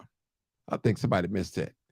Giving a young person the keys to your car to drive and tell them not to go over 35 miles per hour is equivalent to giving a young person a gun to tell them not to shoot it. Come on now. If you give a young man a gun, you know what he's going to do with it. And like I said the other day, right now as I speak, somebody is loading up a gun right now with a drum on it, with extended clip, with what you call a thing, a switch. And you know who they got in mind to shoot? Somebody that look like me and you. Not saying that if he goes shoot a white person, that's right. But I'm just saying, what's the mentality of that person? They waiting on another black person, just even flinch, so they can use their new toy. They waiting. I'm telling you, right now it says speak. And it's got to the point now, the police can get it too. That's their mentality. They got to catch us. We're not going to pull over. That car today, they got shot up with that young man, with those young men in there, those teenagers. They had a license plate. The front license plate was different from the back license plate. So already you knew something was up with that. The police immediately going to pull them over for that. So they had that car for how long? Right. That car, they said that car was stolen since December the 30th. Today is the 1st. That car is a crime scene right now. It's on hold right now. They said the car blocked them in and shot it up. That's what some of the neighbors told me. I don't know. I wasn't there. So this is real. And see, brother, stuff like this, they don't want, see, parents got their ears closed to stuff like this. See, stuff like this, talk shows like this can help you, let you know what's going on in the street. Some of you parents, you've never told your sons and daughters that you love them. When was the last time you gave your son a hug and told him you love him? But I bet you can remember the last time you cussed him out. You can remember that. You can remember the last time he did something bad. You can remember the last time he stole something. But you can't remember the last time when you hugged him, embraced him, him or her, and told him you love him. When was the last time you did that? Now listen, mama, don't think you're doing something because you buying them an iPad or a computer or tablet, whatever, or a phone watch, Apple Watch, or whatever. You being a good parent. Now listen, parent, let me help you out now. I grew up dirt poor. Not that I got a lot now, but let me just say this. I taught my children everything that I didn't know coming up. I taught them that. I didn't try to buy them everything that I didn't have. Didn't do that. I did not do that. There's an old saying said, if you spoil your children, you're going to have to take care of your grandchildren. That's a saying, though. So, parents, I'm telling you, when was the last time you checked your son and daughter room? Your daughter came in the house with a $1,000 purse. She's 17. You ain't said nothing. She just told you it wasn't real. Why not go look at that purse and investigate? Where did you get this from? You ain't said nothing. Your daughter just came in 2 or 3 o'clock in the morning and she slid a $100 bill under your door. Everything that you stand for just went out the door because she gave you some money. She know you could be bought. So the mom don't. Now, your daughter just came in, or your son, with a ½ ounce of weed, loud. You frustrated, you mad. You know they shouldn't be coming at 3 o'clock in the morning, but he roll up with you. Now you cool. Now your son and daughter think both of you guys on the same level. Now you've lost the respect as a parent. Well, you say, well, Martin, I'd rather for them to smoke with me in the house than get some out there and don't know what they're getting. That's just an excuse. That's a lame excuse, dumb excuse I ever heard. Now, I got friends right now that's true weed smokers, and they love weed smokers. But one thing I can tell you about some of my friends, they ain't going to never flame up with their sons or daughters. And their sons and daughters better not even ask them for no weed. And I respect them for that. They told me that personally out of their mouth. So people, this is real. And the brother Wisdom said it. People can't be what they don't see. They have to see. All right, somebody making noise in the background. I don't know who that is. All right, I hear somebody's phone moving around. Put your phone on mute. People can't be what they see. Now listen, young lady and young man, because you got some single parents out there that's taking care of their children on, both males and females. You can't bring 1,000 women in the house and close the door around your children. That's not a good look. The worst thing in the world for a young man to think that his mama or his father's a bust down, father player. Different, come on now. It's certain things that we cannot let our children see us do as being adults. Especially those bad habits. Brother, if you know you got a sexual appetite for a lot of women, don't bring them home. Don't bring them home. Don't do that, brother. Handle your business outside your house if that's what you choose to do, but don't bring them over your children. Sister, I know you got this beautiful shape. You got these long eyelashes. You got your hair down all the way down to your buttocks. You just got your nails done, and all the guys are crazy about you. They compliment you. You just got your breasts done. You got your dental work done. You got your buttocks and your stomach flat. I see you. We see you. But does that mean to bring every man that wink and like you or say good things to you, bring them home in front of your children? Well, you say, well, Martin, my children, they be asleep. The door be closed at nighttime. Listen, you think they be asleep. You think they be asleep. Mm. Come on now. Tell that truth, You man. think they be asleep. Them little ones, they know somebody in the house. And they know mommy ain't in there praying either. They know mommy freaking. Trust me. They know it because they hear the screams in there and the holler, the movement in there. Well, Martin, I'm grown. Well, go in my house. I do whatever. Yeah, but what about your children? Set an example for them. That's all I'm saying. I'm talking to the males and the females. That's it. Some of y'all women, you having sex in the bed with your baby laying in the bed with you. Because you figure you got the baby in front of you and he coming in behind you. Listen, laying behind you. That's a no-no, parents. I know about it because I've been guilty of it. I got to tell the truth and shame the devil, brother. I got to tell the truth. That's a no-no. That's a no-no. We can't be doing this and expecting good results. Our children are losing respect for us, mama. We smoking weed with them. We turning our eyes, a blind eye to their wrongdoing. We allowing them to break the rules in our house. We letting our house be a flop house. All the young boys hanging in our backyard on the front of the things. They running in and out, selling weed, low key, popping pills. The house been shot up twice. What are we gonna do, parents? We have lost control of our homes. And this is a lame excuse. Well, the system don't want us to whoop our kids. The system don't want you to beat your kids. You can discipline your kids. You just got to know how and when. That don't mean take a skillet and put 3 stitches in his head. Now, you know the people gonna come knock on your door. Come on now. That don't mean pull your gun out and shoot at them. You know the people gonna come knocking on your door. Come on now.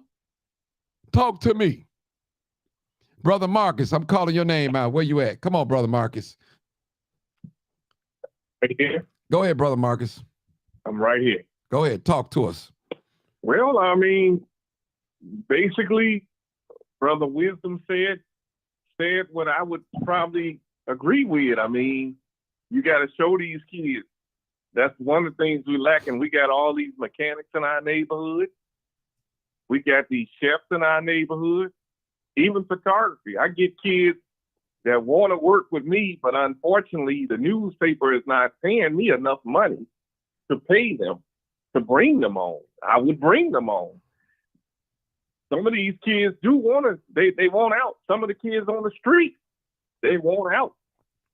And they want to do stuff that will keep their mind occupied. I mean, show them that they can be whatever they want to be in this world. Show them something positive so they can be. Mm-hmm. You know, show them how to cut down the tree. Show them how to work on a truck. Show them how to fix the TV. We living in the computer age, and these kids are very smart when it comes to computers. Now show them how to fix it. Not everybody's college material, and you don't have to go to college to learn these skills. These skills are right here in our community. Show them how to do landscape. Trust me, once they get in the habit of doing stuff like that, they're kids. They're going to have fun doing it. Show them how to build a garage, fix up a house, flip a house, and own that house that they flip. I mean, show them. Mm-hmm. I don't know what else to say. Show them positive, and they'll do fine. Okay, Brother Reb the barber. Hey, Martin, can I say something? Okay, real I'm gonna quick? let you say. I'm gonna let you go last, brother. After Red Barber, I got you. I promise you, I got you. I got you, brother. Go ahead, Red.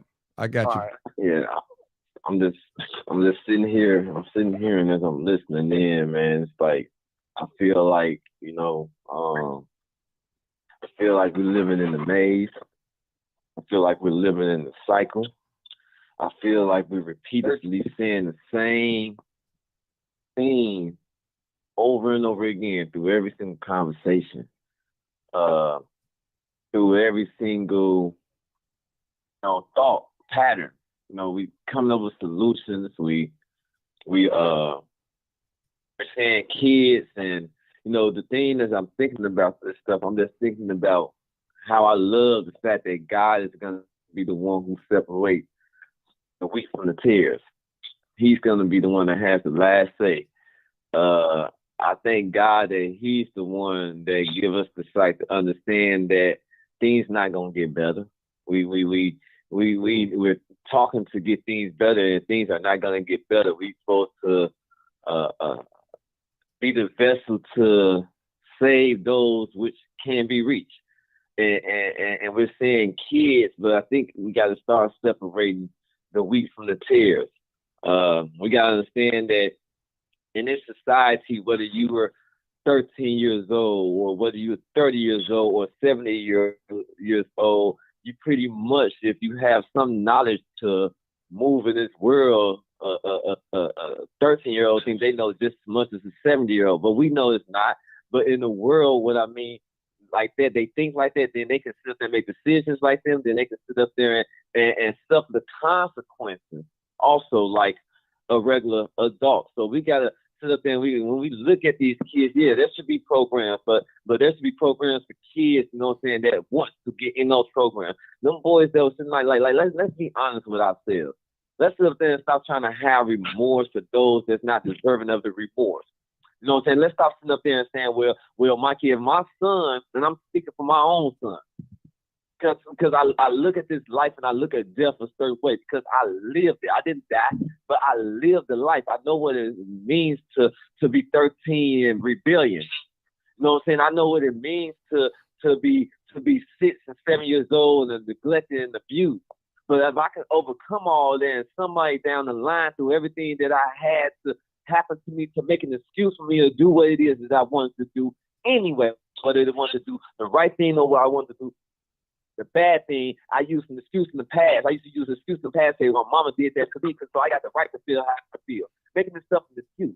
You know what I'm saying? You know what I'm saying? We say that the ad pointer. You know what I'm saying? So and I'm gonna close like this. I can't have as much as I was trying to find it, Brother Mark, and I'm sorry. Okay. I can't find remorse for the parents that's over there in that hospital right now. I can't. I can find some remorse for them children, but at the same time, you give me the age of them boys, and I'm going to sit up and tell you if I can find remorse because somebody told them. Some teacher told them to sit down and be quiet when the adult is sitting up there and speaking to you. Some administrator stood up there and told you we want the best for you. Somebody done gave them a chance after chance. Somebody done been locked up in that car and got out as a juvenile before. Somebody been taken to church, you know what I'm saying? And somebody has been, you know what I'm saying? We all come to the knowledge of doing the right thing somewhere. And at the same time, I know I'm rebellious. It's times where I jumped in that car before. It's times where I picked up that drug before. It's times where I had sex with that girl before. It's times where I stood there and stole that car before. It's times where I picked up that gun before. It's times where I did these things even after I had a father who told me not to do it. Even though I had a grandma that told me not to do it. Even though I had big cousins, the ones I want to be like that and sit up there and be doing it, but tell you not to do it. So I don't have I can't. Only thing I'm going to tell you, help me by bringing 100 men.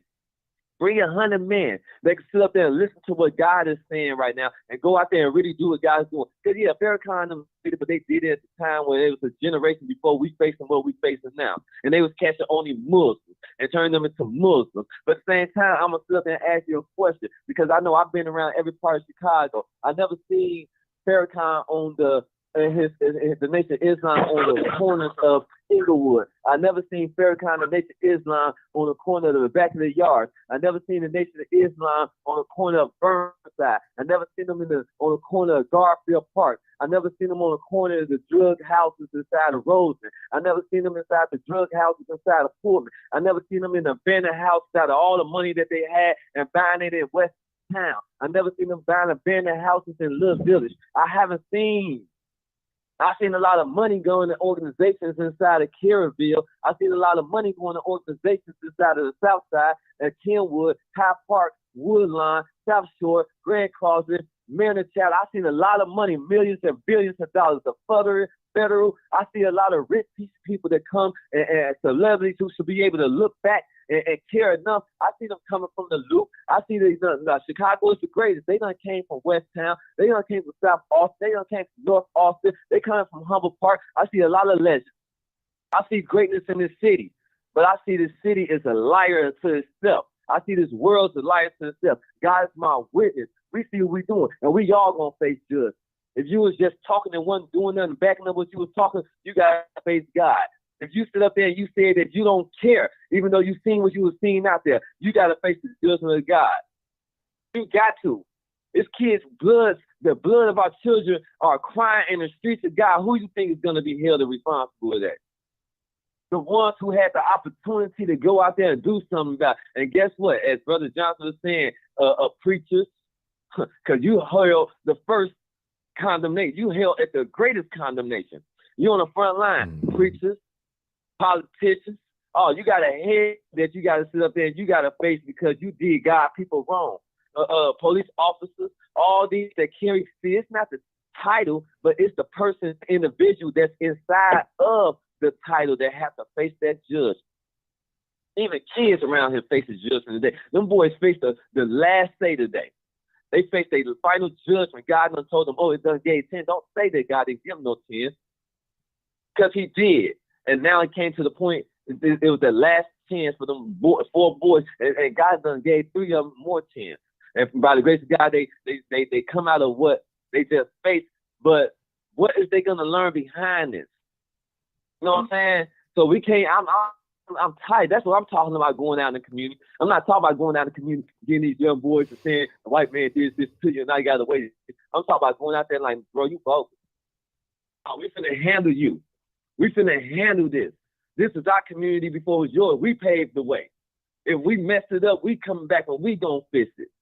Father, God said it like this. I was saying the Messiah. I was saying this one who would turn the hearts of the father back to the children and the hearts of the children back to the father. Farrakhan and the Nation of Islam, not the ones that God sent. He sent the ones that he sent behind, and that's us right now. So I just challenge. I'm right there at 838 West Marquette Road. You can bring the game banger with you, a game banger you want to do. I don't care. My name is Pastor Hill. My church is New Life Resurrection University Ministry, and I'm there every day. I'm telling you, everybody know me. If you want to know, you want to be a part of this thing, that I would love to see like a campaign of 100 men starting to start at Inglewood itself and going around. Let's go to the hot spots. I'm talking about let's go talk some guns out there. I'm not only talk, but if you need an army behind you, so people, I can't go by myself. They're going to look at me crazy and probably try to do something to me. But bring a 100 strong men behind me. Somebody that they respect. Talking about we scared of these boys and we know these boys. These boys are nephews. They are sons. They are little brothers. They are little cousins. They your buddy's son. They in your backyard. You raised them. Your girlfriend used to change their diapers. Miss Rose used to feed them. And y'all sitting up there talking about y'all scared of them because they're a little bit older. They was just breastfed by y'all yesterday. And now y'all afraid of them when they are our children? Nah. Those are sad excuses to me. All right. Those are sad excuses to me. Hold I'm right there, 38 Pastor. years old. Okay, Pastor. I know this generation. We all know this generation. Pastor. And we know that we can go out there and do something about it. I need you to hold it right there, Pastor. Thank you so much. Hold it right there. My other young brother, I think he got off live. I think is he still here? Is that 6112? Yeah, I'm still here, Mark. Okay, before you say something, I want to acknowledge another call. They're not going to talk right now. 4128, I see you. I'm going to give you a chance to talk, but I got one in front of you, okay? 4128, I'm going to give you a chance to talk. All right. Okay, go ahead, my brother. 6112, go ahead, my brother. Go ahead, my brother. Come on, my brother. Yeah, so I mean that was pretty much. But Not you, Reb. It's I'm just you, tired Reb. of excuses. I We mean, sitting around here acting- Reb, is that you? Yeah, that's me. Not, I mean, it's another brother I'm looking for. Not you, Reb. Yeah, but Not yo, you. I'm done. I said what I had to say. It's me, Martin. Okay, go ahead. Go ahead, brother.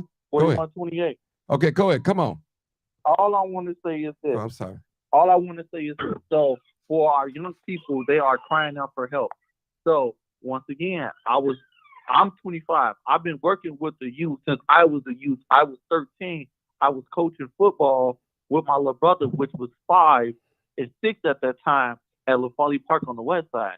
I started coaching the 5 and 6-year-old football team at 19. I mean, at like 19, 18, 19. Then when my brother was growing up to be on the bigger team, I kept coaching, so I was getting to them. So I went to the south side because that's where I saw myself that I needed to be. So I went out south. I went to Parkway to get kids to try to talk to them. Hey, you need to do this. You need to do this. Some of the kids got, stopped gang banging. They came to play sports. The Chicago Park District has so many sports programs for our kids. We just need to get them into the sports program. It's free. But in my opinion, we need young people like me to say something. No disrespect to the older people, but they not gonna listen to no older person. Like, they think y'all did it already, and that's done. And that was in the 60s. As one of the kids told me, he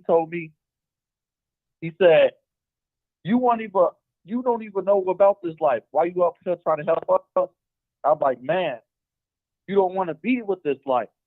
And I was explaining to him as like, it's only 2 places you're going to be. You're going to be either dead or you're going to be in jail. So 3 weeks later, he got shot. And his mama called me because he was on my sports team. And his mama called me and said, your player got shot. Do you hear me, Martin? I hear you loud and clear. We listening. Go ahead, brother. Talk. You got the way. Go ahead. He's telling me that he got shot. And once again, he was from Parkway. Good football player. Like, great. He went to Dulles on 63rd. Great. Man, like I had Simeon looking at him, Morgan Parker looking at him, Kenwood. I'm not going to stop helping these kids until, man, our kids need help. They is crying out for help. Like, they literally, Martin, I wasn't getting paid for football. I was doing it for free. Mm-hmm. It's been times that I would call off from my job. So I know that we got a game on Saturday. So I call off so the kids can have something to do. Bless you. I didn't want them on the street. That's all I have to say, Martin. Man, I appreciate you every time you call in, man. I really do, man. Thank you for putting us in our place as older people. And and he's right. Some of young folks don't want to listen to nothing we got to say. They lost all respect for us. They don't want to be bothered with what we got to say. Because you know what? I hate to hear this. I hate to hear older people. Even I'm guilty of it. Well, back in my day, we did it this way, and we did it this way. Man, them young folks ain't trying to hit none of that. They're not trying to hit none of that. But we got to find a way to reach it. They don't. Go ahead, brother. Go ahead, my brother. They don't want. So every day we have football practice Monday through Friday. So every day I'll ask them.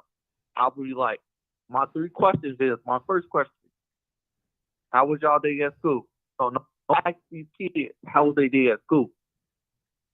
Nobody asked them. But second thing I asked them, did y'all eat today? Some of these kids don't eat. One boy told me I only eat when I'm here at football practice because I have parents feed them, or when I'm in school. So now football is over. So this little boy, damn near not eating. So now what he says he does is he goes to the corner store and he sits. It's sad.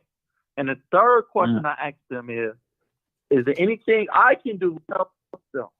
And they said after football season, is it a way that you could start a mentoring group to keep us all together? And I told them yes. So I'm looking into. I was going to link up with Charles McKenzie.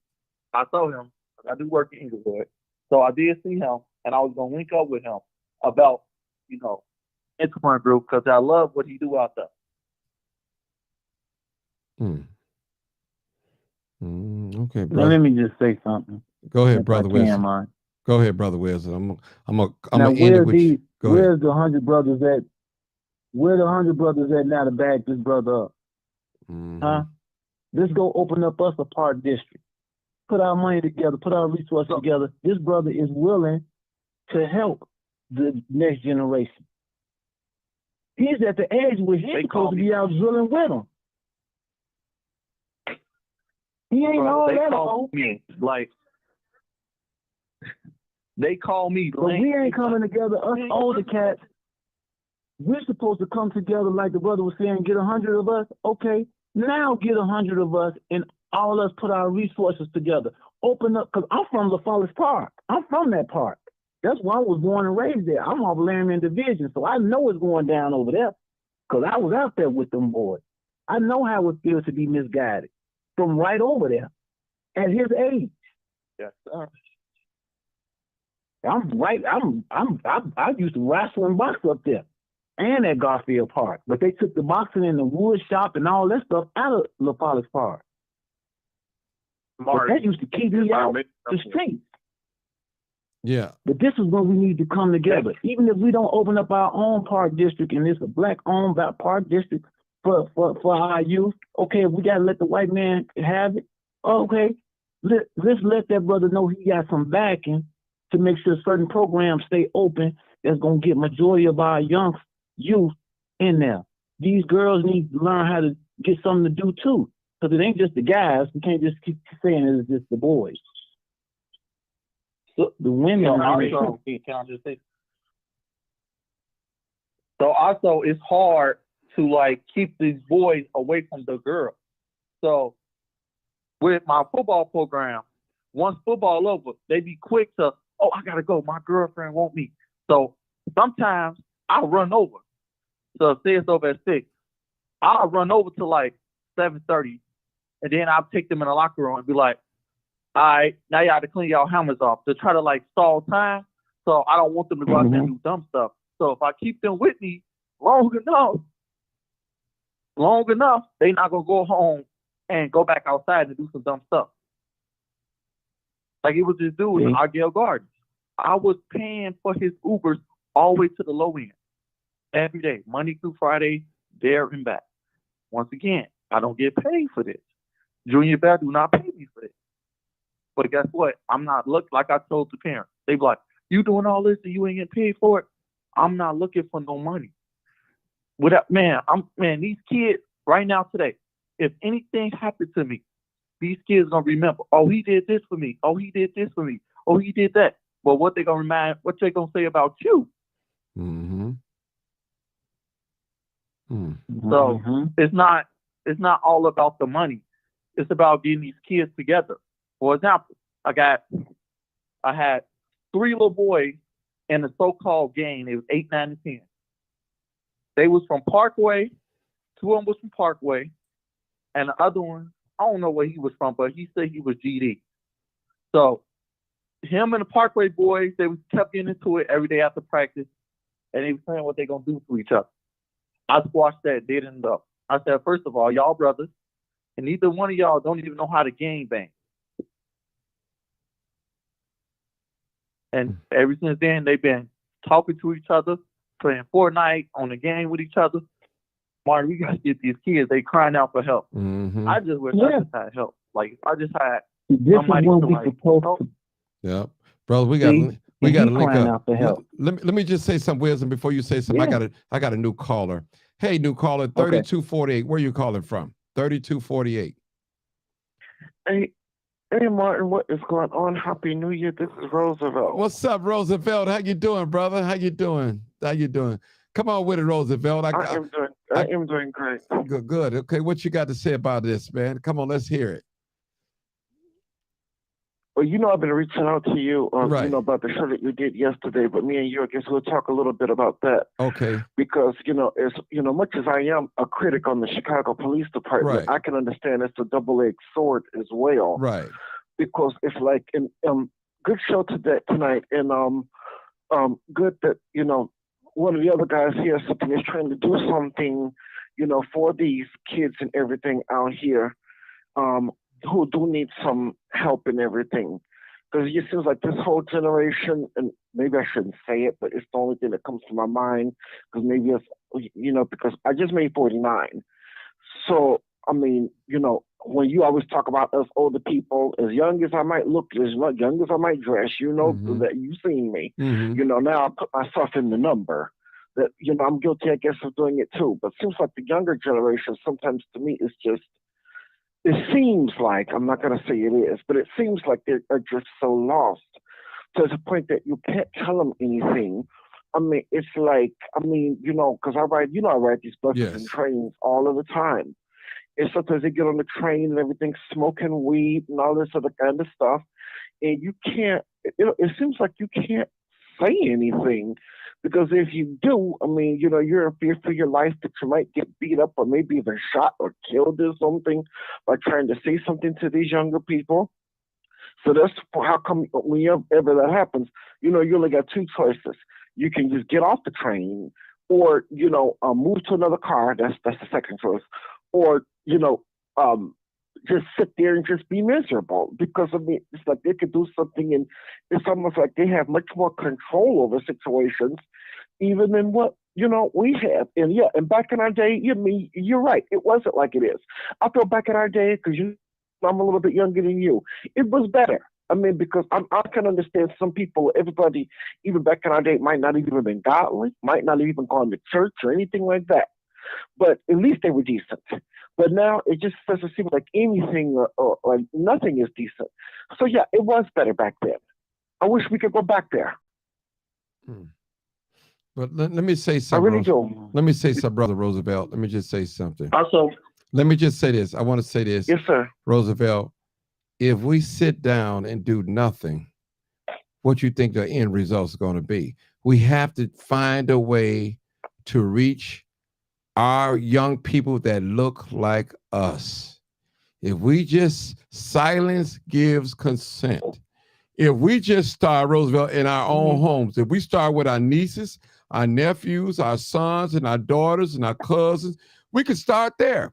We don't have to start on the train and say a thing. Let's start with the ones that have confidence in us, like the coach, the little young football coach. Those guys, he have established a relationship with them young guys. He's starting, he's doing his thing. He's working his mojo, if I may use that. Yeah. We have to work ours, brother. If you're afraid to talk to the ones that's on the public transportation. I don't have one. I know, okay, I'm just saying. You can talk to your niece, your nephew, or your little cousin, or your grandchildren. Start there. Charity begins at home first. Don't try to save nobody else. Well, first of all, in my situation, but I don't have any grandchildren. I don't have any nieces and nephews. Only thing I got is just godchildren, and they're grown and they hardly don't even listen. Well, okay, now listen to this. What about your godchildren that you have? Do they have children? Yeah, no, they do, but they're babies. But regardless, Roosevelt, like Roosevelt, 8 months. They're babies. Roosevelt, that's where you want to get them at, babies. That's where you want to start. You want to start a relationship with them. That's where you want to get them at. You don't want to wait till they're 15, 16 years old, standing 5'9", 185. Come on now, that's too late then. It's too late. You have to, we have to start this relationship when they're small. We're small. Brother Wisdom, he brought his son I seen him at the flea market with his son, talking to his son, grooming him. And I love when I see a black man with his son. I love that. Trust me, because that's a bonding. Listen, Father, those of you that don't have no money, that's not really working, can't afford to pay child support, but if you can, spend some time with your sons and daughters. If you don't do nothing, walk through the park or get on public transportation, ride downtown. Just do something. Spend some little time, enjoyable moments. Trust me, let me tell y'all a story. I got an older brother, like 62 years old. Now, I knew about my older brother by my father. He always told me about my older brother, but I never met him. My father died the Day after my father died, I met his son, which is my brother. And he said, man, the only memory that I got of our father is when he came and asked me, did I want to buy some shoes or something? Did I want some shoes? And that was so many years ago. He was a little boy. And that was so sad. That was so sad, people. We out here making babies, and we don't even know our babies. Don't want to know them because we're afraid of the child support court. We're afraid of this. We're afraid. But the children did not ask to come here. Now, my brother probably went through all his whole life wondering about his father. Where is he at? You know, that's a terrible thing, people. And like I told y'all, when my father died, I was in my 40s. I could never recall my father telling me that he loved me. I could never recall of my father just putting his arms around me and holding me, embracing me. And I'm not saying that my father didn't take care of me, clothe me, shelter. I'm not saying none of that. But I didn't get that love that I long for from a father. That's all I'm saying, people. And when we don't get that proper love, guess what? We go out to the 5-point star. We go out to the 6-point star. We go in the gay bars. We go in this club. We get with the snatch and grabbers. That's where we find love at. Acceptance. People are prone to go where they are being accepted, whether it's right or wrong. I'm telling you, people, this is the truth. I would say so. Go ahead, Brother Roosevelt. No, I don't want to say anything. I'm agreeing with you when you said sometimes that people let go or gravitate to things where they feel that they're being accepted. I mean, you're right. Yeah, and so my thing is, people don't know my story behind this smile and behind the success I have and the fame that y'all give me. You don't listen. I suffered. I grew up in a home with 3 bedrooms, 4 brothers and 2 sisters. There's 6 of us. I never had a bed by myself until I became an adult. Never had a room by myself. So don't tell me I don't know what it's like to live in the trenches. I was 9 before for a whole year. I was 10 for a whole entire year. I was 11 years old for a whole entire year. 12, 13, 14, 15, 16, 17, 18. So I know about peer pressure. I know about it. I know what it's like to be 18 and 19 and 20. I know what it's like. I know what it's like to go to school hungry, stomach growling. Know what it's like, people. So you can't tell me I don't know what it's like. I've been through some things. Trust me. I'm a grandfather. I'm a father. Been through it. Both of my parents are deceased. All of my grandparents are deceased. People, this life is real. It's not easy. We all have the same problems. We just don't know it. We share some of the same similarities.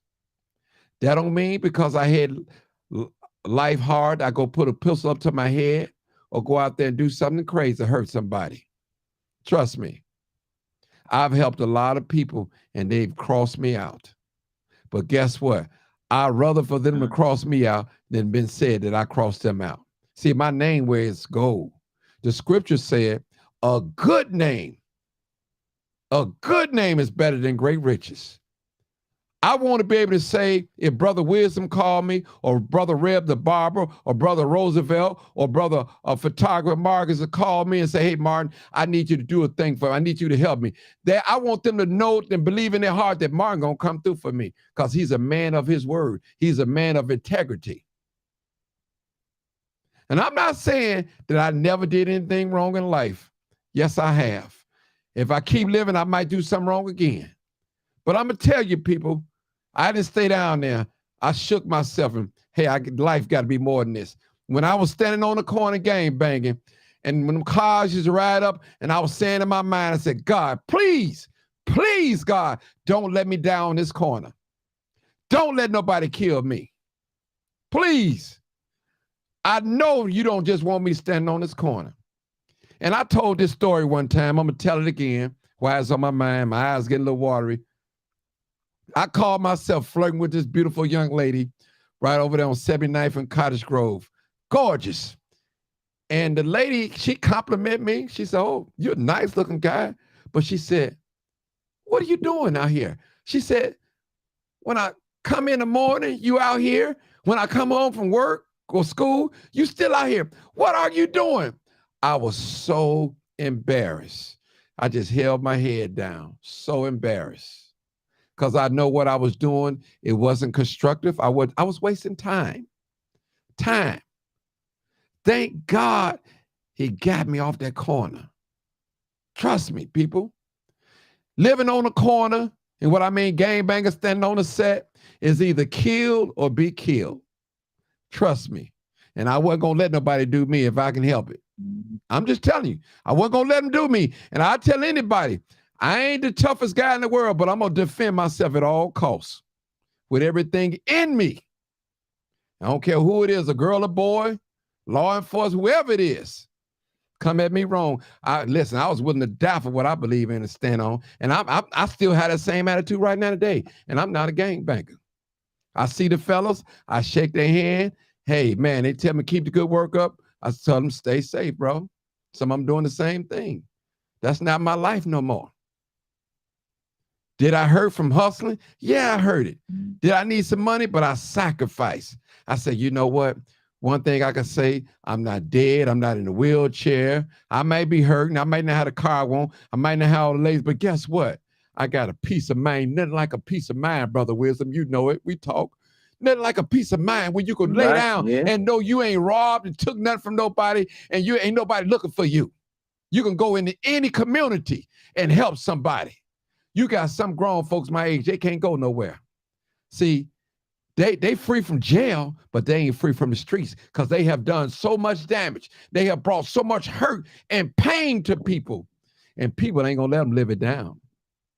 And the best choice for a person like that. Mark, you know what else so sad? Go ahead, brother. Go ahead. It's sad that we have kids that's scared to go out of the neighborhood. Like I know kids that stay in, like, for example, the Austin neighborhood. I know kids that be like, I can't get off this block. If I go over here, you will know what might happen to me. Or I know somebody that calls an Uber to go 2 blocks away. Even in the summertime, he have a coat on with a hood over his face, mask on. I'd be like, bro, if you gotta do all that, you might as well not gangbang. Like, it's sad that we have our youth out here. We still have our youth out here that have to do all that because they are scared. They are scared to go to the next block. They are scared to go down the street. I just feel like because based on where they may live, 100 men. I feel like we need 100 young people, 100 young people from the ages of 18 to 26 to get out here and show these kids. Like, talk to them. Don't yell at them. Because I figured out this. I found out this myself. By yelling at a kid, you're not going to get no answer. So one time I yelled at one of my football kids. I kept yelling at him. You did this, you did this. And he shut down and he wasn't talking to me for a whole week. But I was used to him coming to me, telling me everything. So now that he shut down, I figured out to myself, like, hey, by yelling at this dude, that shut him down. So you don't want to yell at them. You want to talk to them calm. Because 1, they still are human. 2, if you yell at them, they're not going to tell you anything.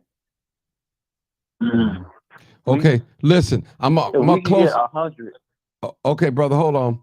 I'm gonna close it out. I'm gonna let Marcus go first, then Wisdom, then 4128. Then I'm gonna just go down the list. I'm gonna give y'all 2 minutes, 2 or 3 minutes, and say your closing remarks, whatever you want to say, whatever God put on your heart. That's what you say. Okay, go ahead, Marcus. I just want to say, I hear a lot about the younger people ain't going to listen to the older people. I'm an older person myself, and it surprises me. A few years back, I went on the northwest side in the Humboldt Park community. I knew I had this effect on Black kids, but I did not know that I had this effect on Puerto Rican and Mexican kids, ranging from 4th grade to senior in high school. I could come in the room, and my friend who had me there at this youth center, he was like, I need you to stand in while these politicians come in and talk to these youth. I stood at the podium and I was talking to them. And these kids were from different gangs. And they sat there because it was me. They were listening to me. Now, when I was asked to move away and the politician came up to speak, they didn't want to give that politician any attention. I would say to Roosevelt, if you feel the urge to talk to some of these kids on the train, there is a way to approach. One, don't show no fear. If you see them acting stupid, it's a way to approach, because I've spoke to kids on the train that was acting stupid and got their attention. And here's how you do it. You're better than that. I know you were raised better than that. I know you can dress better than that. God has a purpose for you. And the way you're acting is not God's purpose. You are somebody. These kids will listen to older people. It's how you approach them. And I'm not saying all of them are going to listen to older people, but the ones that truly want to be saved, they're going to listen to anybody that's got some sound advice. And they know when you got sound advice. A lot of them are looking to be led out of the lifestyle that they're in because they're not getting that leadership from their home environment. They're looking for hope. They want to be disciplined, but you don't have to yell at them. Just like the young man said, you do not have to yell at them. You'll run them away from you. You have to talk to them like you would want to be talked to. You don't want to disrespect them. A lot of older people feel that they're old and they can disrespect these young people by yelling at them. That's not going to get them nowhere. I've seen motivational speakers come out to schools yelling at these kids like they going to jail. And I told one of the motivational speakers, you yelling like they in jail. They're not in jail. They're in school. How do you expect to reach them? I got my degree. I know how to do this. You're just a photographer. I said, no, I'm more than just a photographer. I'm a minister. And your approach is they're laughing at you. That's why you got to constantly yell at them, because they're laughing at you, because they're saying, who in the hell is she? You're not my mother. You're not my father. It's the way you approach these young people. They'll listen to you. Don't expect all of them to listen to you. But don't give up. Anybody listen to this live, it may seem hopeless, but it's not hopeless. They're listening to you. Some of them ain't going to tell you right away. I get it all the time when I'm going to the gas station or the store. Grown men walking up to me. You used to shoot us playing basketball on the basketball court. They don't just shake my hand, they hug me. They're watching your actions. All the time, you don't have to say nothing. Just be you and be positive in front of them. Some of those young people are watching you and they're idolizing you and they want to be you. Right now, a young person is watching you, Martin. And when you're dead and gone, or when you retire from doing this, some other young person is going to creep along and take what you started and take it even further. Young people are watching you, Roosevelt, on the train, how you carry yourself. Some of the same ones that's acting stupid are watching you on your way to work, and they're saying to themselves, I want to be like that man. But they're not going to out and say it to you. Just keep being you. Keep speaking to these young people. Don't stop, and you don't have to yell at them. You don't have to be a Farrakhan or Jesse Jackson or any of those people. Be yourself. And if you catch them acting stupid, tell these young men, I know you can act better than that. Don't be afraid to tell them. It's how you tell them. Don't come at them like you their daddy or the police. Come at them on their level. Meet them on their level, but be on an adult intelligence with them. Teach them how to dress. People talk about them wearing their pants. Teach them how to pull up their pants. A lot of them don't know about old Arthur, and they're showing their body parts. Arthritis get in. Make a joke when you're conversating with them. Roosevelt, what I used to do on the basketball court, I didn't just photograph them. I played basketball with them. And upon playing basketball with them, I was talking to them about life issues. And they gave me a whole nother lesson. They taught me. Older people think that they cannot learn from young people. Yes, you can. Young people know what's going on the next block. Thank you, Marcus. Hey, listen to the young people. Thank you, Marcus. Thank you, Marcus. Thank you. I gave you about 4 minutes. Okay. Go ahead, Wisdom. Go ahead, brother. 309. Wisdom. Go ahead. All right. I'm gonna add on to where the last brothers just left off at, as far as how you should talk to these young people. First, get your mindset right before you say something. If these kids, with what they're doing, you feel is disrespectful, recognize that you're angry first, because that energy is going to transfer to an already angry kid that might have a pistol on it. So you need to come with a different type of approach. First, recognize where your sanity at. All right, I'm mad right now. Calm yourself down. Now, how should I approach this? Whatever God you believe in, ask for help from that person. How should I approach this? Before you approach, I want to say something. It's on my heart to say something, so you put it there. Now, how do I go about doing this? In that process, you should calm yourself down. Because you may not have to say nothing. You may just have to be able to look at them and give them a gesture like you're disappointed. And the shorty may come to you and be like, man, why are you looking at me like that? That's all you need. This why. You may have to, it may be a gangbanger, so you may have to come that route. Whatever they have, pardon the body. Excuse me, young brother. I don't mean no disrespect. I'm coming as humble as I can, but man, you shouldn't do it that way. You shouldn't have did it that way. Now they're going to be able, it's a possibility that it'll be open, because now you can ask whatever God you believe in to help you. Now you got assistance. You need help too. We can't just help them thinking that we got all the answers. We need to get some help too. It's a little small town right next to Argyle Gardens called Riverdale. I walk through there right now. A lot of the guys that be wearing their pants down around their buttocks and all that, I talk to them. As soon as they see me, they straighten it up. I'm like, how y'all gonna be on the streets doing all? What if the police come out? You can't even run. I came at them with a joking, but I came at them from a street logic. Like, yeah, you're right. How you gonna jump the fence if them people after you, if the ops after you? How you gonna hop the fence? How you gonna squabble if somebody come up and squabble with you? They can just grab your pants and they got the advantage. What you doing, shorty? I'm not talking to them like a preacher. I ain't went to the word. I ain't did none of that. But I got my word from someone else. Now when I come, man, you're right. You right, old school. Man, let me get this. Yeah, get it together. And I'm not gonna hound on it. Man, that's all I got to say, and I'm gonna keep it moving.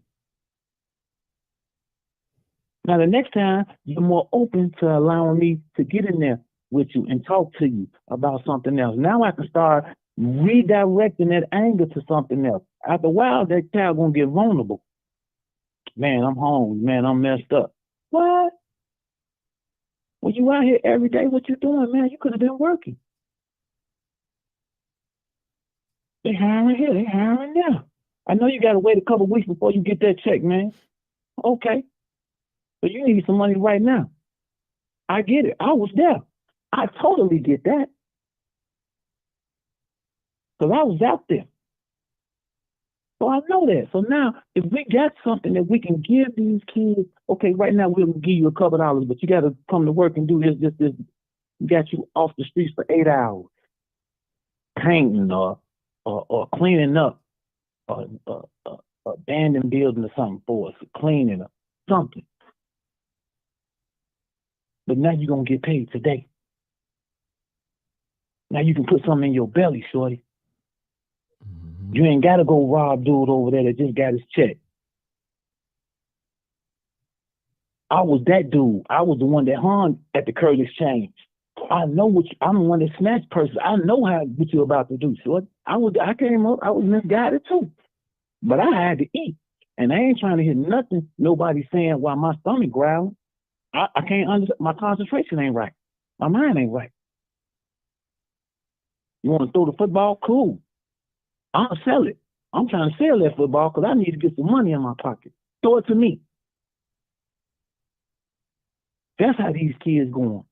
Because they really are home. These kids really are suffering out here because their parents wasn't on top of their job, or their parents just going through something at the time.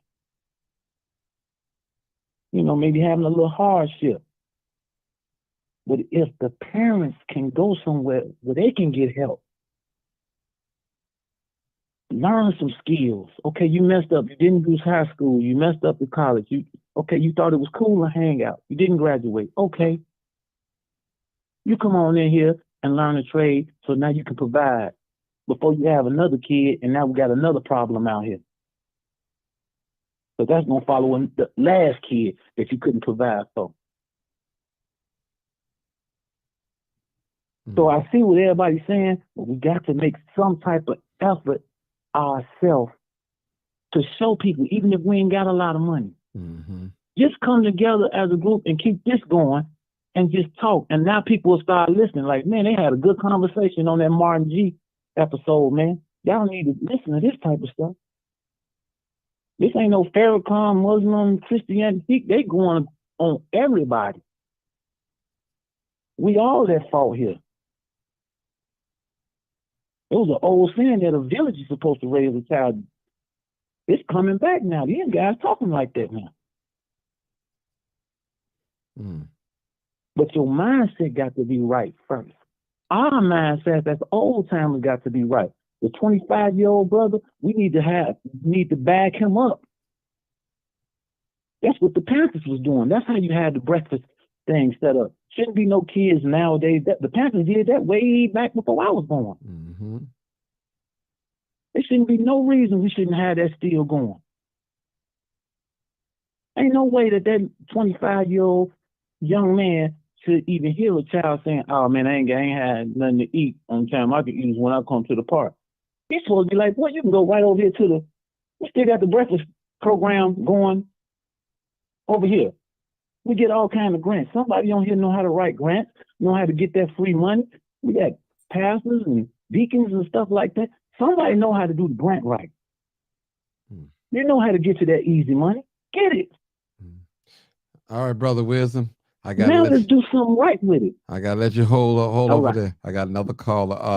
4128. Your last comments. Go ahead. 4128. 4128. All I want to say is, once we get a group of young people to speak out and speak to these kids, man, it's gonna change. I'm telling you, like I see that the work that I'm doing. So imagine if I could just sit on a copy machine and just make 50 more copies of me that don't care about the money, because apparently a lot of people care about the money. That's what it is. Because there was another dude that was doing it with me. He was 19. And when he found out that he wasn't getting paid, he said, why is I'm out here helping these kids and I ain't getting paid? So he stopped coming.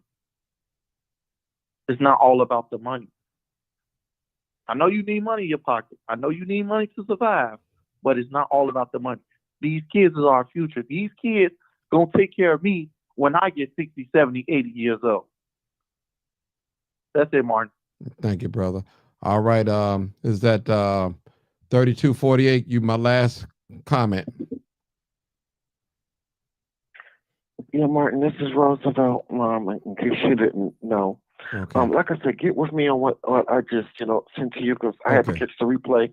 Because just like Marcus, I do professional photography, and I was shooting a New Year's Eve party last night, and that's how come I couldn't, call in on your show. But it's a good show. God bless you for whatever you do. God bless Wisdom and other people on here for whatever it is you do. God bless Marcus for his intelligence and for your leadership. And I don't know, depend on maybe how it looks, or maybe it don't matter how it looks. Only thing that we can do is just hope and pray for a better day concerning our young people.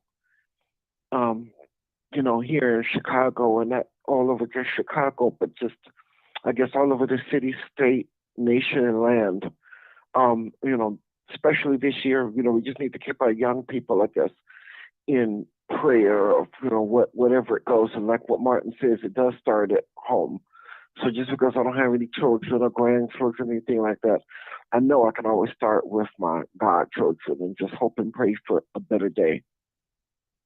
That's right. That's it. All right, Roosevelt. Hey, Martin. That's good. One more thing. Yeah, go ahead. So I'm about to start coaching flag football next month. I will inbox you to let you know like the game. You should come out and like record one and put on your page and see how many young people and black people stop just typing in your chat, because I was reading and they always got something to say. But instead of typing behind the keyboard, coming out there, because that's the problem too. A lot of people like to type behind the keyboard but not doing nothing. You're lying. You say you out there doing something. Prove it that you out there helping the kids. Oh, I can prove that I'm helping these kids.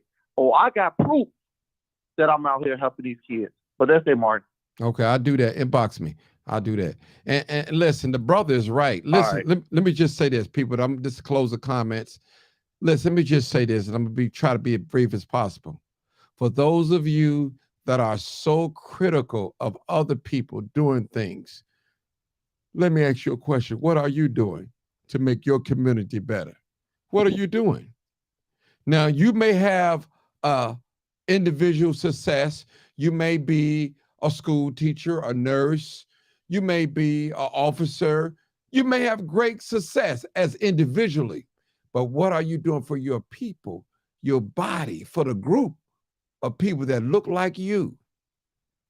Now, a lot of us that have individual success, we have homes, career jobs, we entrepreneurs, automobiles, we got a bank account, our children acting like they halfway got sense.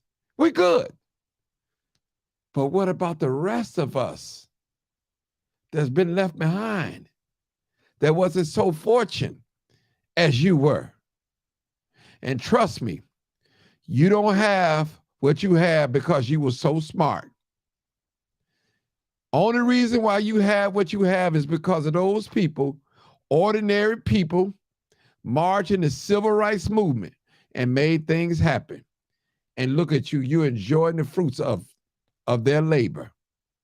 Some of them are not here right now today to see how you flourishing individually. I'm not talking about individual success. I'm talking about group, function as a body, moving on one accord. That's what I'm talking about. A lot of us got individual success. We ain't out here robbing. We not stealing. We not killing. We working. We coming home every day. We family people. We take care of our children. We take care of our business. We not, we're not breaking no laws or anything. Good, fine. But what about your brothers and sisters that's standing on the corner on 79th and Cottage Grove, 47th and Cottage Grove, 47th and Calumet, that their spirits are broken? What can we do to give our brothers, our less fortunate brothers, our brothers that have been, their spirits have been broken? What can we do to help them and bring them up to speed? What can we do? What can we do to help our young people that's mad at everybody, that don't believe in God, Allah, Buddha, nobody? They want to kill at any threat. If you cut them off or jump in front of them in the car, they ready to shoot you. If you stare at them too long, they ready to shoot you. If you're in a certain community area, low income area, they ready to shoot you. What are we going to do about this? And for those of you that's out there seeking grants to do community work, I'm not against that. But what if you don't get the grant that you think you deserve? Do you stop working, or do you just give up and just leave it alone completely? Well, let me share something with you. God told Moses to use what you got in your hand And what Moses had in his hand, Moses had a staff. When I went out here and started doing community work, you know what I had in my hand? A cell phone. I didn't have no $1,000 camera. I got one now. I didn't have a $1,000 lens. I got almost one now. I didn't have that. I had a regular old cell phone. I used it, and I used it. God chooses ordinary people to do extraordinary things. And you're looking at one right now. Some of you guys been following me over 4 years. I never fell off. I'm still reveling. You see some of these activists right now, they have gotten money and you don't see them. They've gotten quiet and you don't see them.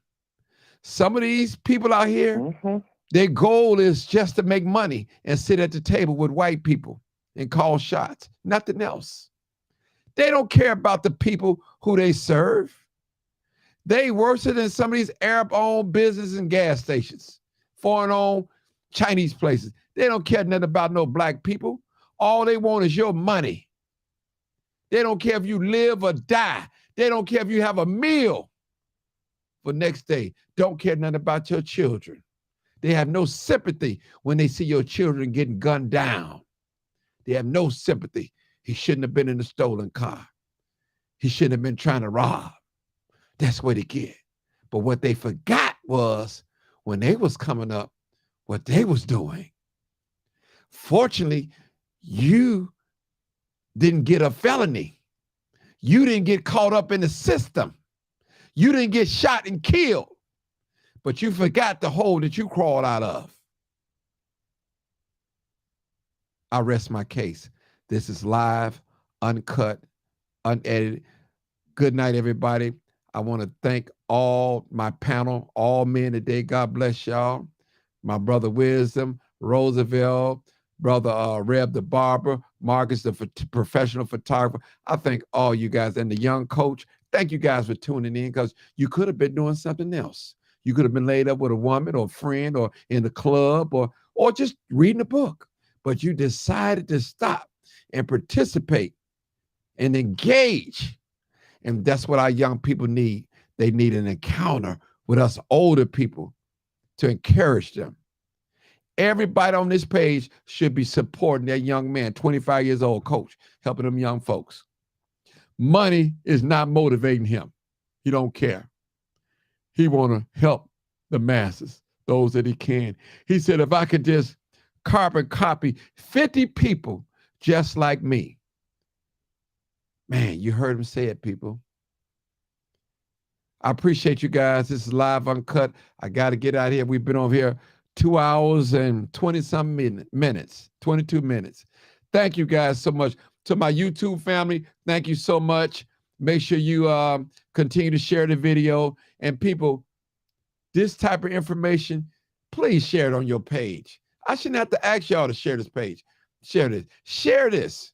Now, if I was on here slinging penis or showing vagina, it'd go viral.